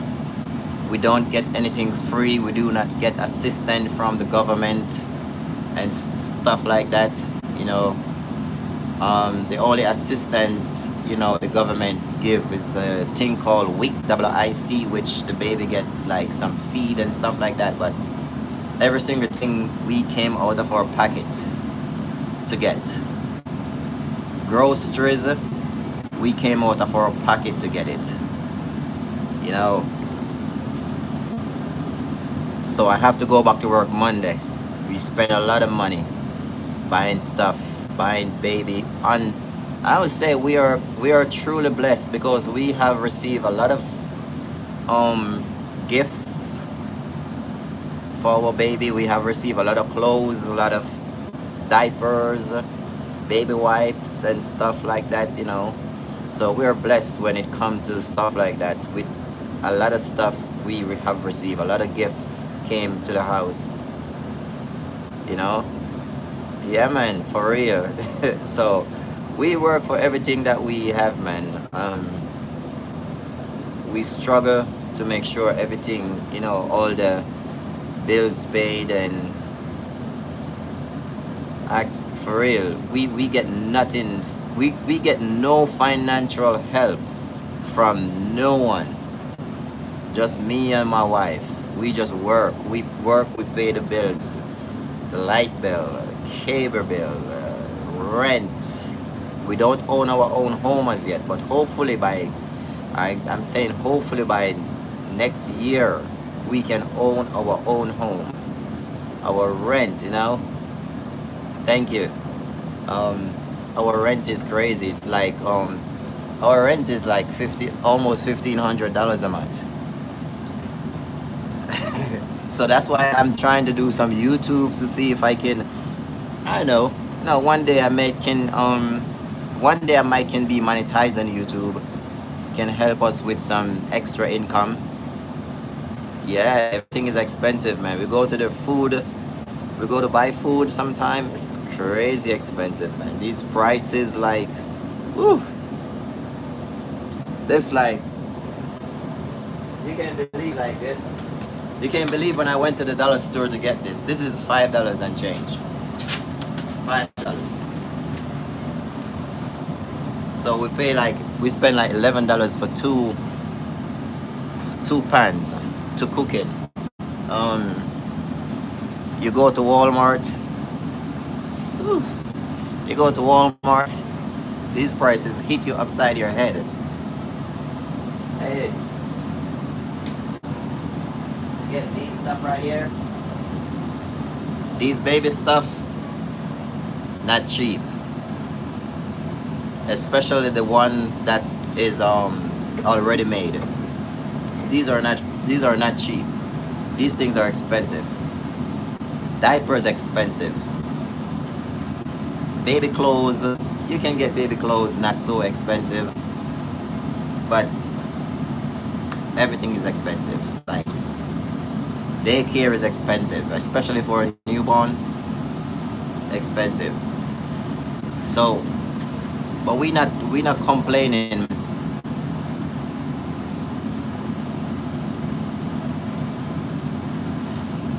$600 plus in a part room. Oh, where is that? You can't get that in Baltimore, baby. Telling you. 600 plus in a apartment, 2-bedroom. You might can get that here in Baltimore, but it has to be like in the ghetto, where bad things happen.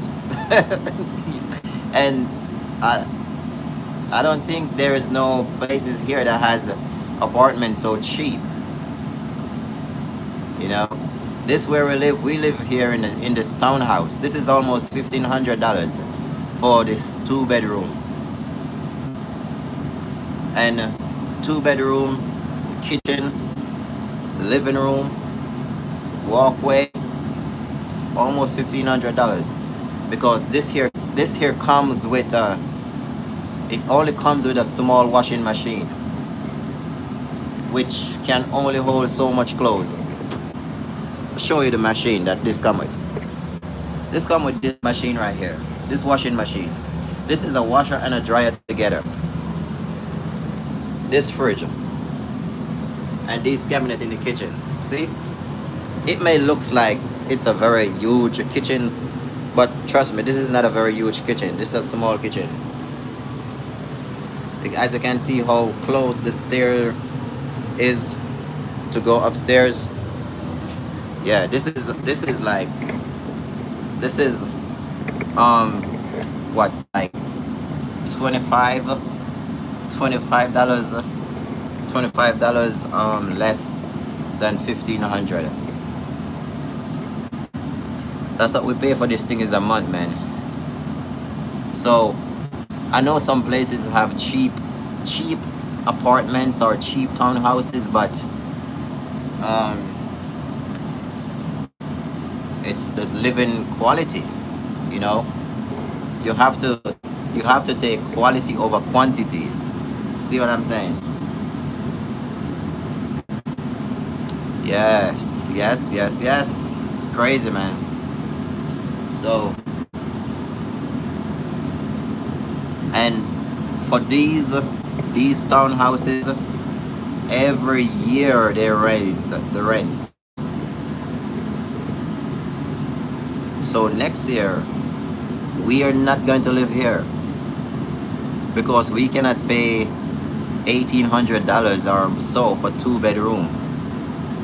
You know, good thing my daughters, like, you know, they don't. Only one of my daughter live here, but the other rest not living here. But this is very small. See what I'm saying?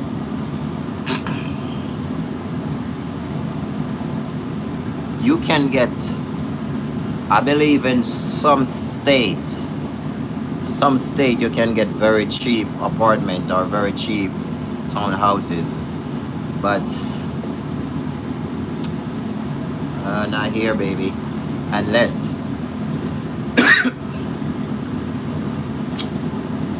if you get a 2 bedroom here for $600, you must be sharing with roommates. Yeah. I always say this, it's better to buy a house than to rent a house. You know, because in the end of the day, you can say that property belongs to you. Even if, you know, you're still paying the bank, still paying mortgage, and so that's yours. You can do whatever you want on your property. Right? Yeah. What? Yeah.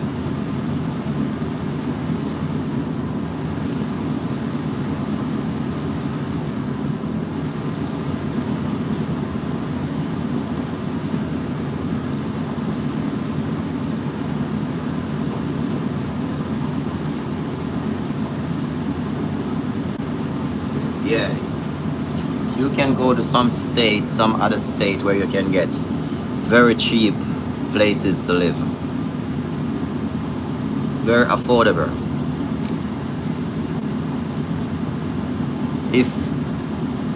If I was a single person, I would get like a 1 bedroom, but I'm not single. You know, I have a whole wife and kids. Well, my 3 other daughters is from my ex-wife, so they have a house where, you know, I, you know, helped to purchase with her. But that's like a different story. But I'm saying, like, hopefully by next year I can get a house, me and my wife, you know. Of course, I would not tell no one to just keep renting a place for the rest of your life, man. At least when you buy a house, you can pay your mortgage, you can have your own space, you don't have to talk into no landlord or not, no one like that. If you don't like the house in a few years, 5-6 years from then, you don't like the house no more, you can sell that house. See what I'm saying? you can sell that house. You sell that house and if you want to go buy something cash, you go do it. But it's best for you to own your own house, man. It's best for you to do that. Especially Caleb. Blessings. Welcome. Caleb. It's like some of the most important thing when it comes to material things is if you can, I would not say to no one, go buy a car. I would try to buy a house first, because you need a house to live in, you know. Then you can go buy your car. See what I'm saying? But well, if you do not need a car, but if you need a car, you can go and buy a car.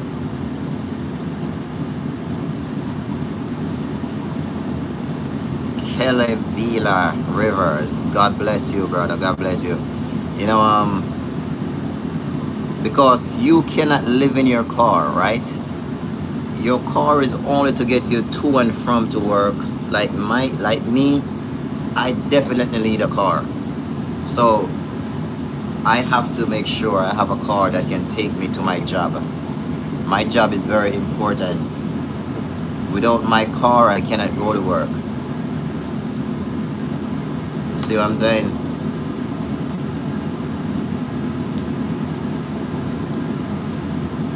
Hey man, if I could walk to my job, I would not need a car.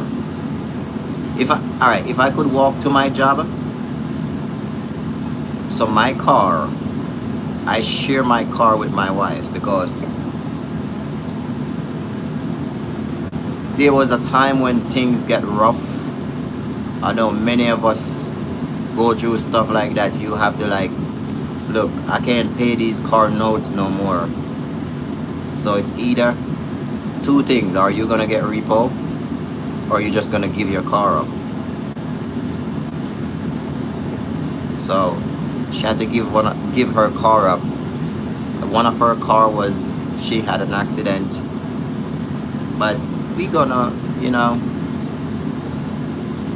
so we share a car together. My wife take me to work every morning. Then the car is hers for the rest of the day. I don't care about it. I just want to know that I get to work. You see what I'm saying? So we share a car together. Then when she take me to work, she drove herself to work. After she's finished from work, she came back to pick me up from work. So that's how we roll. We share, you know. Time is money, yes. Time is money. Excuse me.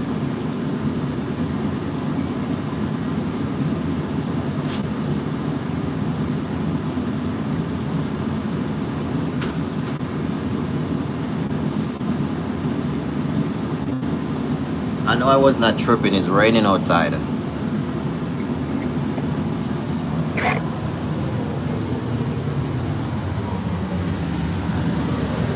Alright, I'll walk you guys to my, so this is my little studio.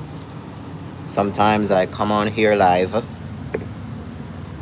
and I would go in my little studio. I go in my little studio here. See? I got my certificates, my ordination certificates as a minister of the gospel. Got all my computers hooked up, my mixers and stuff, play up, my desktop, and of course my Bible. So I want you guys to meet someone. I don't think you guys have ever met this guy before. So I want you guys to meet this guy. Alright? Let me make you guys meet this guy. Come here, Stony. Come here. Come here. Say hello. Say hello. Say hi. Say hello. Say, don't jump on me like that. I said say hello. Say hello.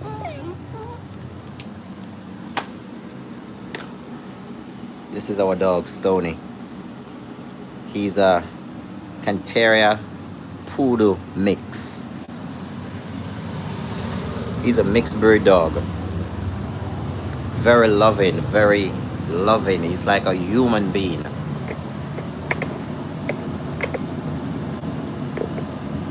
He's a very, very loving dog. Reason why he's on a leash in the house, I just gave him a shower today. And because I just gave him a shower, he's gonna run around.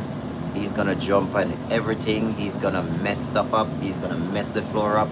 So I keep him on the leash for a few minutes until he get dry. So yes, guys, back to the subject. Yeah, me and my wife, we share a car together. For the right now, until we can afford another one. Time is rough, man. I ain't gonna lie. Time is rough. These prices for everything shooting through the roof. Gas price, crazy. My car, maybe $40, $45 to fill my tank up. Because I have a Rogue. I have a Nissan Rogue. So $40 to $45 fill my tank, like really fill it up. So, you know, and sometimes gas price is like $3.50 a gallon.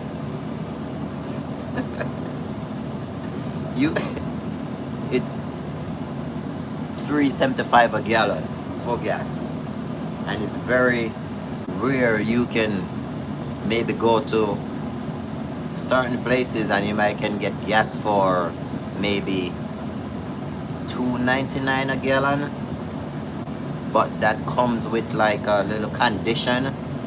With that price, they have a discount when you are getting a car wash. So you might get gas for $2.99 a gallon with a car wash. For like, you could get a car wash, the cheapest car wash for like $11 premium. So you put $30 in your car or $35, that's not gonna fill your tank, but you can get gas to go to work, and you can also have a clean car. Me now, I wash my car most of the time with my hands. You know, that's the best wash. I wash my car with my hand, wax it with my hand. I do everything with my hand. Sometimes if I'm too tired now, I'll go to the car wash and wash it. Yes, sir.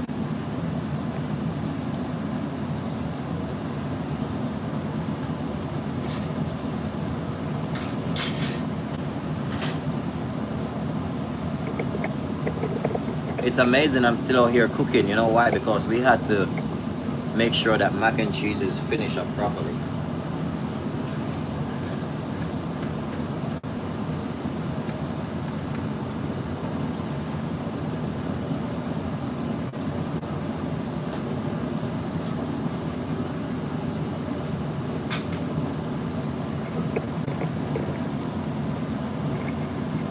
So yes, guys.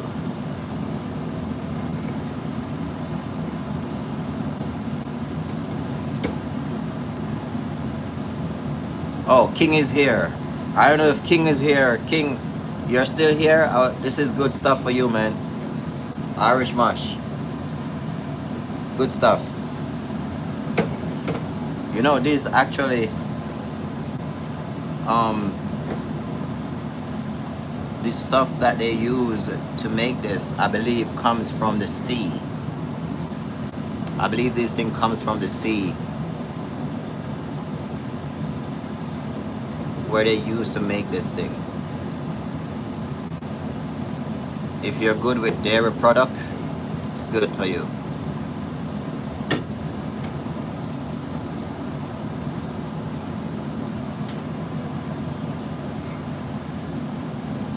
See that little table out there, that little pink table? That's for my 4-year-old daughter.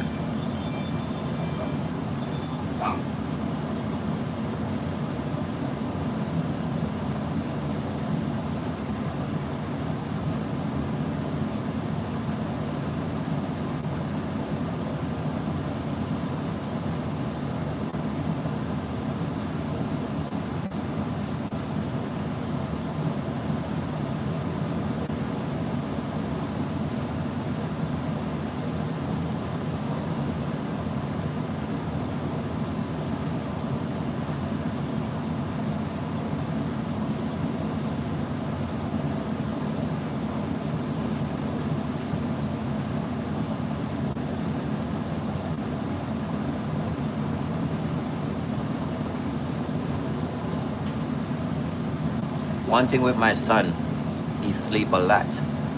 He only wake up when he need to be changed and when he's hungry. But once he get his food, he knock right out.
How many of you guys share my live, man?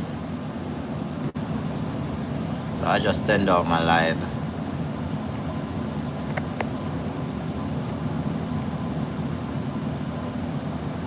Hey guys, remember to like, okay, my videos. It helps with the algorithm.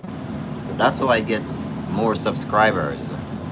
When you guys like and comment and share, then I get more subscribers. And all right,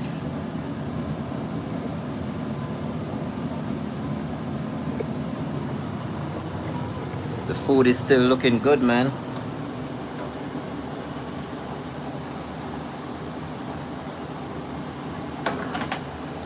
That goes very good with the fried fish. If you're just coming on, this is what I'm doing. Cooking, baking, mac and cheese. So if you're just joining in, this is what I've been doing, man.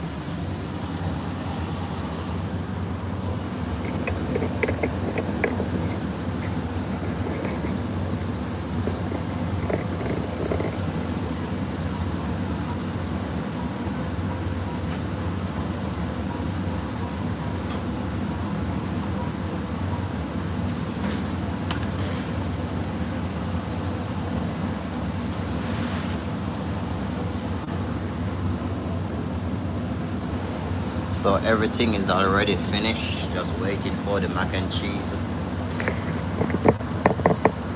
No, the mac and cheese has to cook properly.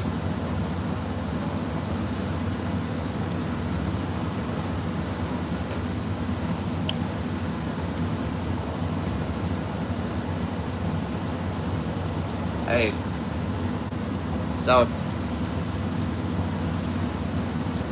I'm also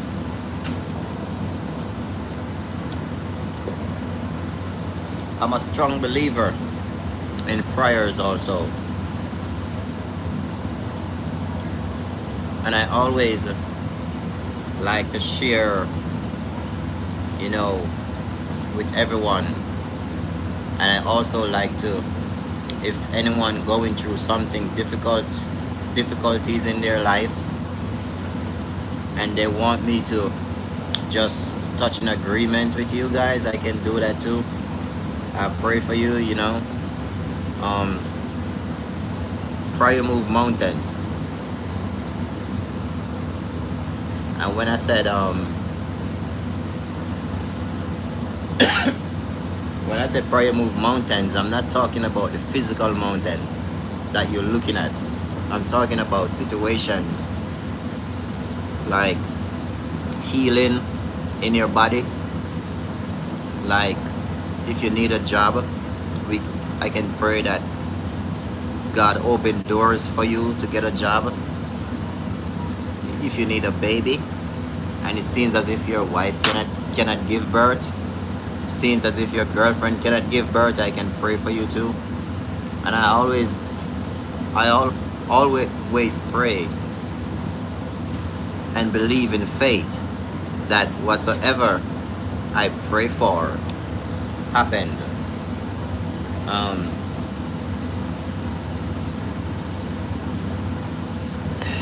Sometimes when I'm at church, especially in a Wednesday night or Wednesday night is Bible study, Thursday night is spiritual warfare, intercessory prayers.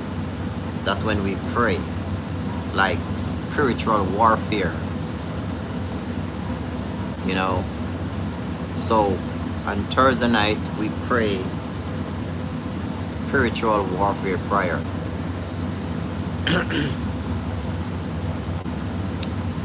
You guys can always send in prayer requests, man, comments, tell me what you need to pray for it.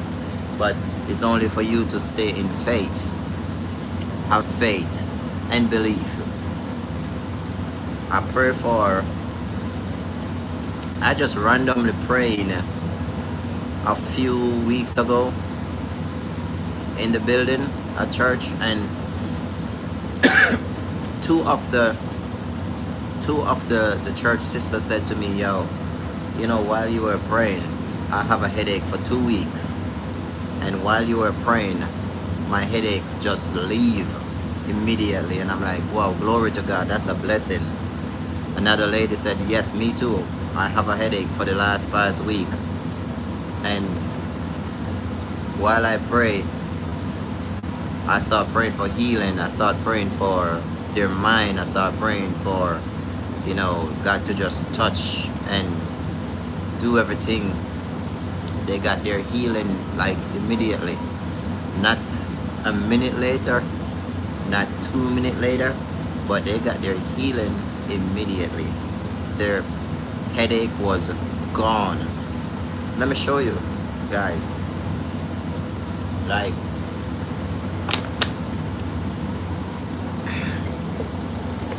let me show you guys how prayer is powerful, right? There is this lady at my church. She's sick. I believe she have cancer, and she went in for an emergency surgery, and the doctor told my bishop at my church that they sent out a message to all the members in the church group, and said, hey, everybody needs to pray for this lady because she's going into an emergency surgery. And the doctor said because of her condition, they don't know if she is going to make it after the surgery. And lo and behold, everybody pray for her. Everybody pray for her, including her family, my bishop at my church, my pastor, my wife, me, all the members. Right now that lady is out of surgery. She's healed and she's making it. That's how prayer is powerful, man. That's how prayer is powerful. You know, me, I would not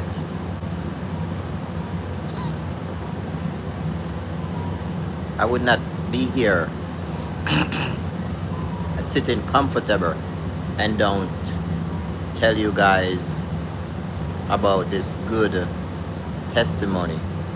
You know, how I see people be healed, how I see people be delivered by just believing. You know, there's always something doctors can do, right? Even there's a lot of people that's sick and they be spending all their money going to the hospital every year, every month, every week. Some people live in the hospital days upon days. And excuse me for my coughing, my throat just started scratching me. And the doctor would tell those patients, man, there's nothing else we can do for you. You have to seek higher power. I'm a witness to that, man. I'm a witness to hear doctors say they can't do nothing for you no more. They can't find what is wrong with you. You have to seek higher power.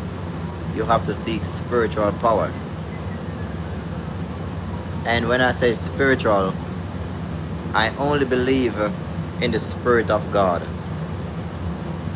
I only believe in the Lord Jesus Christ. There's only one Spirit that is the conqueror of all spirit, and is the Holy Spirit. I only believe in the Holy Spirit. When a doctor tells a patient, I can't do nothing for you, you have to seek spiritual help. The doctor is letting you know it's time for you to pray. It's time for you to seek the Almighty. Because he knows it's out of his hands. No matter what medication he gives to you, no matter how many insulin injection he gives to you, cannot help you. So you have to seek spiritual help. See what I'm saying? I pray for my own self before, and I'm healed. I was feeling sick one time. I believe before I became a Christian, I used to drink a lot. I used to drink a lot of alcohol, you know, and I believe the alcohol was taking toll on my body, and I could not hold nothing down in my body. And I was wondering, maybe something is wrong inside my stomach. And I pray and I pray. I mean, I could literally just get up and eat, and as soon as I eat, I want to go to the bathroom. I could drink a little bit of juice, I want to go to the bathroom. My body could not hold nothing. And I remember one day I was at church a long time ago. I think this was like in 2010, 2009. And I prayed and I prayed and I prayed and I prayed for my own self. And I lay hand on my own body. And from that day in 2009 or 2010, I have never felt that way anymore. I know that you can pray for your own self. Sometimes you don't need to go to no one else to pray for you. All you have to do is believe. You can pray for your own self and heal your own self. Believe me. This is no joke, I'm telling you. And if you are a believer, you cannot let everybody put their hands on you. You cannot let everybody pray for you. I'm telling you. There's some people out there that travel around, they're sick. They have a demonic spirit that follows them everywhere they go. And if they pray for you, they're gonna release that thing on you. So you got to be very careful. I'm telling you. I have a sister, a friend in New York City that the same thing happened to. She let everybody pray for her because she always wanted to go to a prophet. She always want to go to a prophet. She always want to go to an apostle for some of them to give her a word. Oh, I need a word. I need to know what God is saying. I want to know what's going on about me. So see, she was running from prophets to prophet, apostle to apostle, pastor to pastor, bishop to bishop. Finally, she run to someone who have an evil spirit. Next thing you know, she have an evil spirit. See what I'm saying? So you gotta be very careful of the things that you do and people who you let put their hands on you all the time. But the Bible says to try the spirit and see if it's God, alright? So sometimes you have to try the spirit and know if it's God. You have to have a spirit of discernment where you can discern, where you can identify what is right from what is wrong. Do you guys see the two pastors? I believe they're from South Africa, and I'm not gonna bash my South African people, but do you see these two South African guy who said that Jesus was coming, that the rapture was coming on the 23rd or the 25th of this month, and all the people from Uganda gathered to see to meet up with the rapture? You have some of the people who, the whole Uganda run up in the hills, some with their backpacks on their backs, some with their babies, some with, they carried everything to see the rapture. Now, that was some strong belief of those people who gather in to see the rapture. But you know, but we had to take serious matters sometime and laugh about it because they want to see the rapture. Listen, there is no cell phone in heaven. If you should be taken up into heaven today, okay, God forbid, if God should really come today, you cannot take no cell phone with you in heaven. If you are really going to meet up with the rapture, if the rapture really coming for you to get you, the rapture not coming to get you with no backpack, no cell phone, no tablet, no money in your pocket. You cannot bring none of those things with you. So there was a funny video. I laugh about it, but it's very serious, you know. So yeah, they trying to meet the rapture. I can smell this mac and cheese.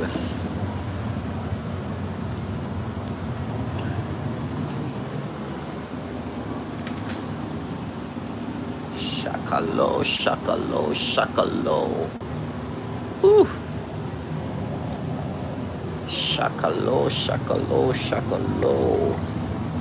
I gotta see what's going on here.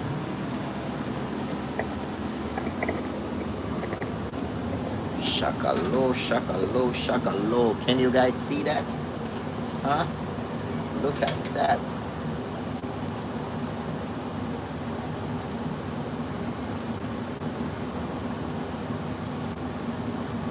Whew.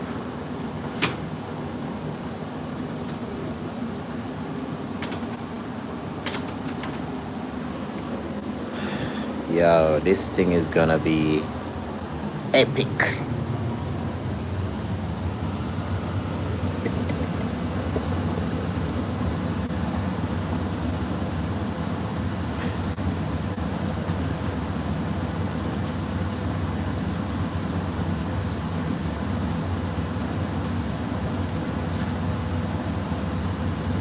Hey guys, there is no cell phone in heaven. You can't take your money, can't take your car, can't take your children with you. Even when a person is dead, do you see they be burying those people with their houses? Some places I see people be burying people with car, with jewelry, with money, with alcohol. But what are they gonna do with it? You're already gone. You stop breathing. There's no life in you. What are you going to do? What are you going to do with a car in the grave? What are you going to do with some alcohol, some Hennessy, some tequila in the grave? What are you going to do with your jewelry in the grave? You know, there's no life there. And you know, the Bible says that my people are destroyed for a lack of knowledge, because they have rejected the knowledge of God. And so that God said that because they have rejected the knowledge of God, God said that I will reject you as his priest. And not only you, your children too. So I think a lot of people have rejected the knowledge of God. And because they reject the knowledge of God, God reject them. No? I love that word. Reject the knowledge of God. God has rejected them as his, as his people. So, running to get caught up with your cell phone and your car and your jewelry to go make it to heaven, not going to work. No, the Bible says that there's no man don't know the date, don't know the night, don't know the event when the Messiah is coming back. Nobody knows. No one knows. The Bible said that he shall come like a thief in the night. We all know how a thief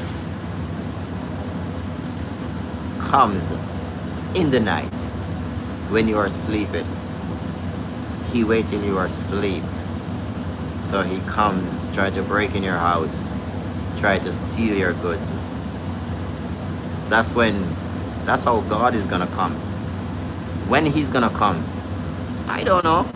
I've been hearing that he's gonna come for a very long time. But do you believe that there's an ending time? Of course, there is an ending time. We're in the ending time. We're in the book of Revelation. We're in the ending time. Look, nations fighting against nations. Men become lovers of their own self. Men become lovers of money.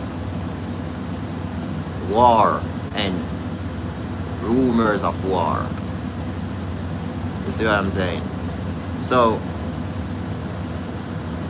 we're in the ending time.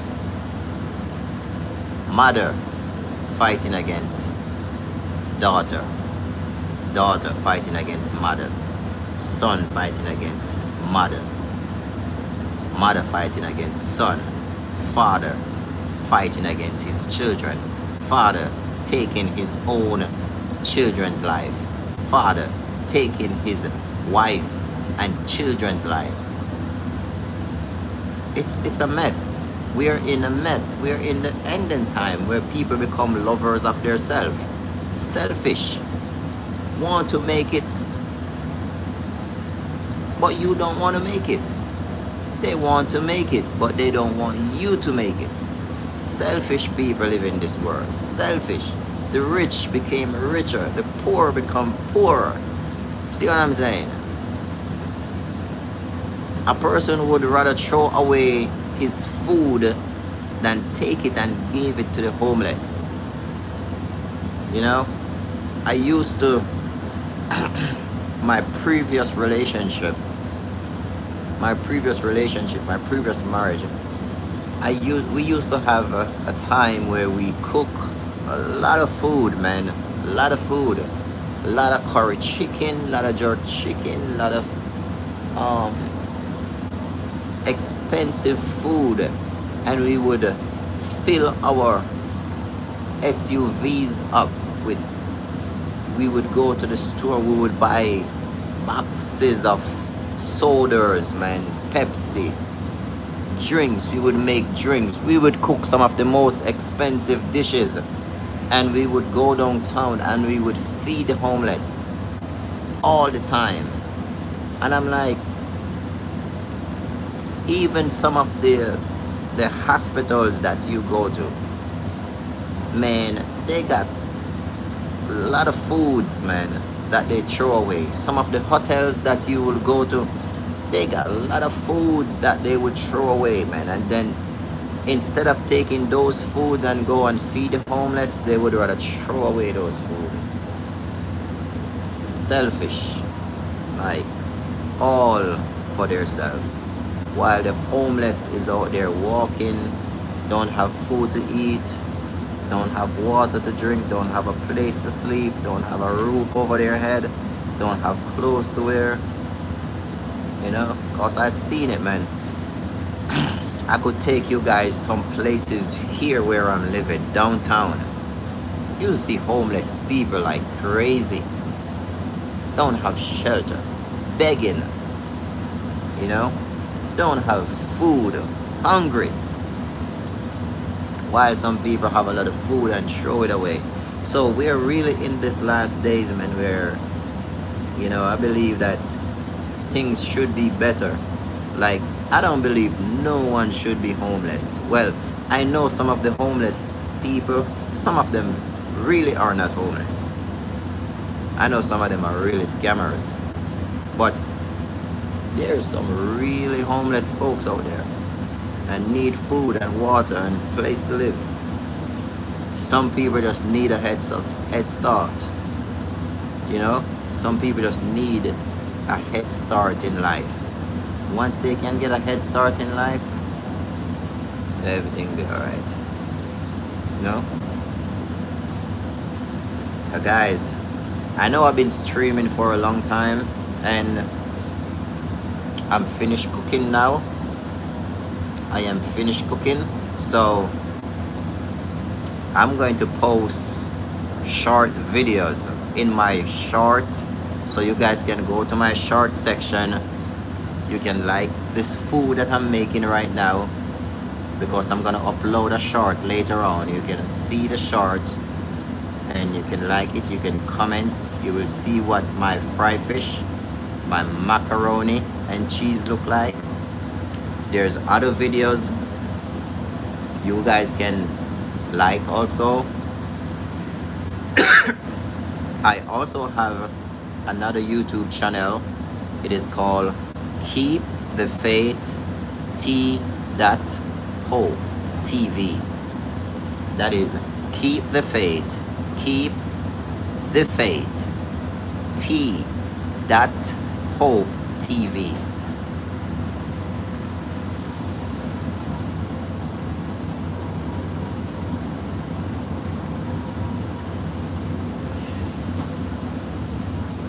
One second, guys.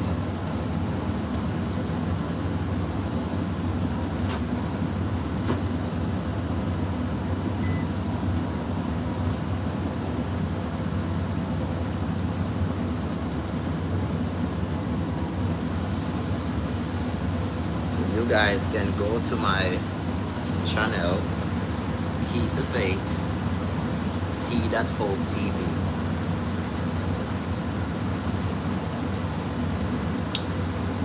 And you guys can see my videos also. Alright? I also have a Facebook channel, also have an IG channel. You can go to my Facebook at Samuel A. Scott. You can follow me on my Facebook. I'm gonna share those in the link so you guys can see where to follow me. Alright?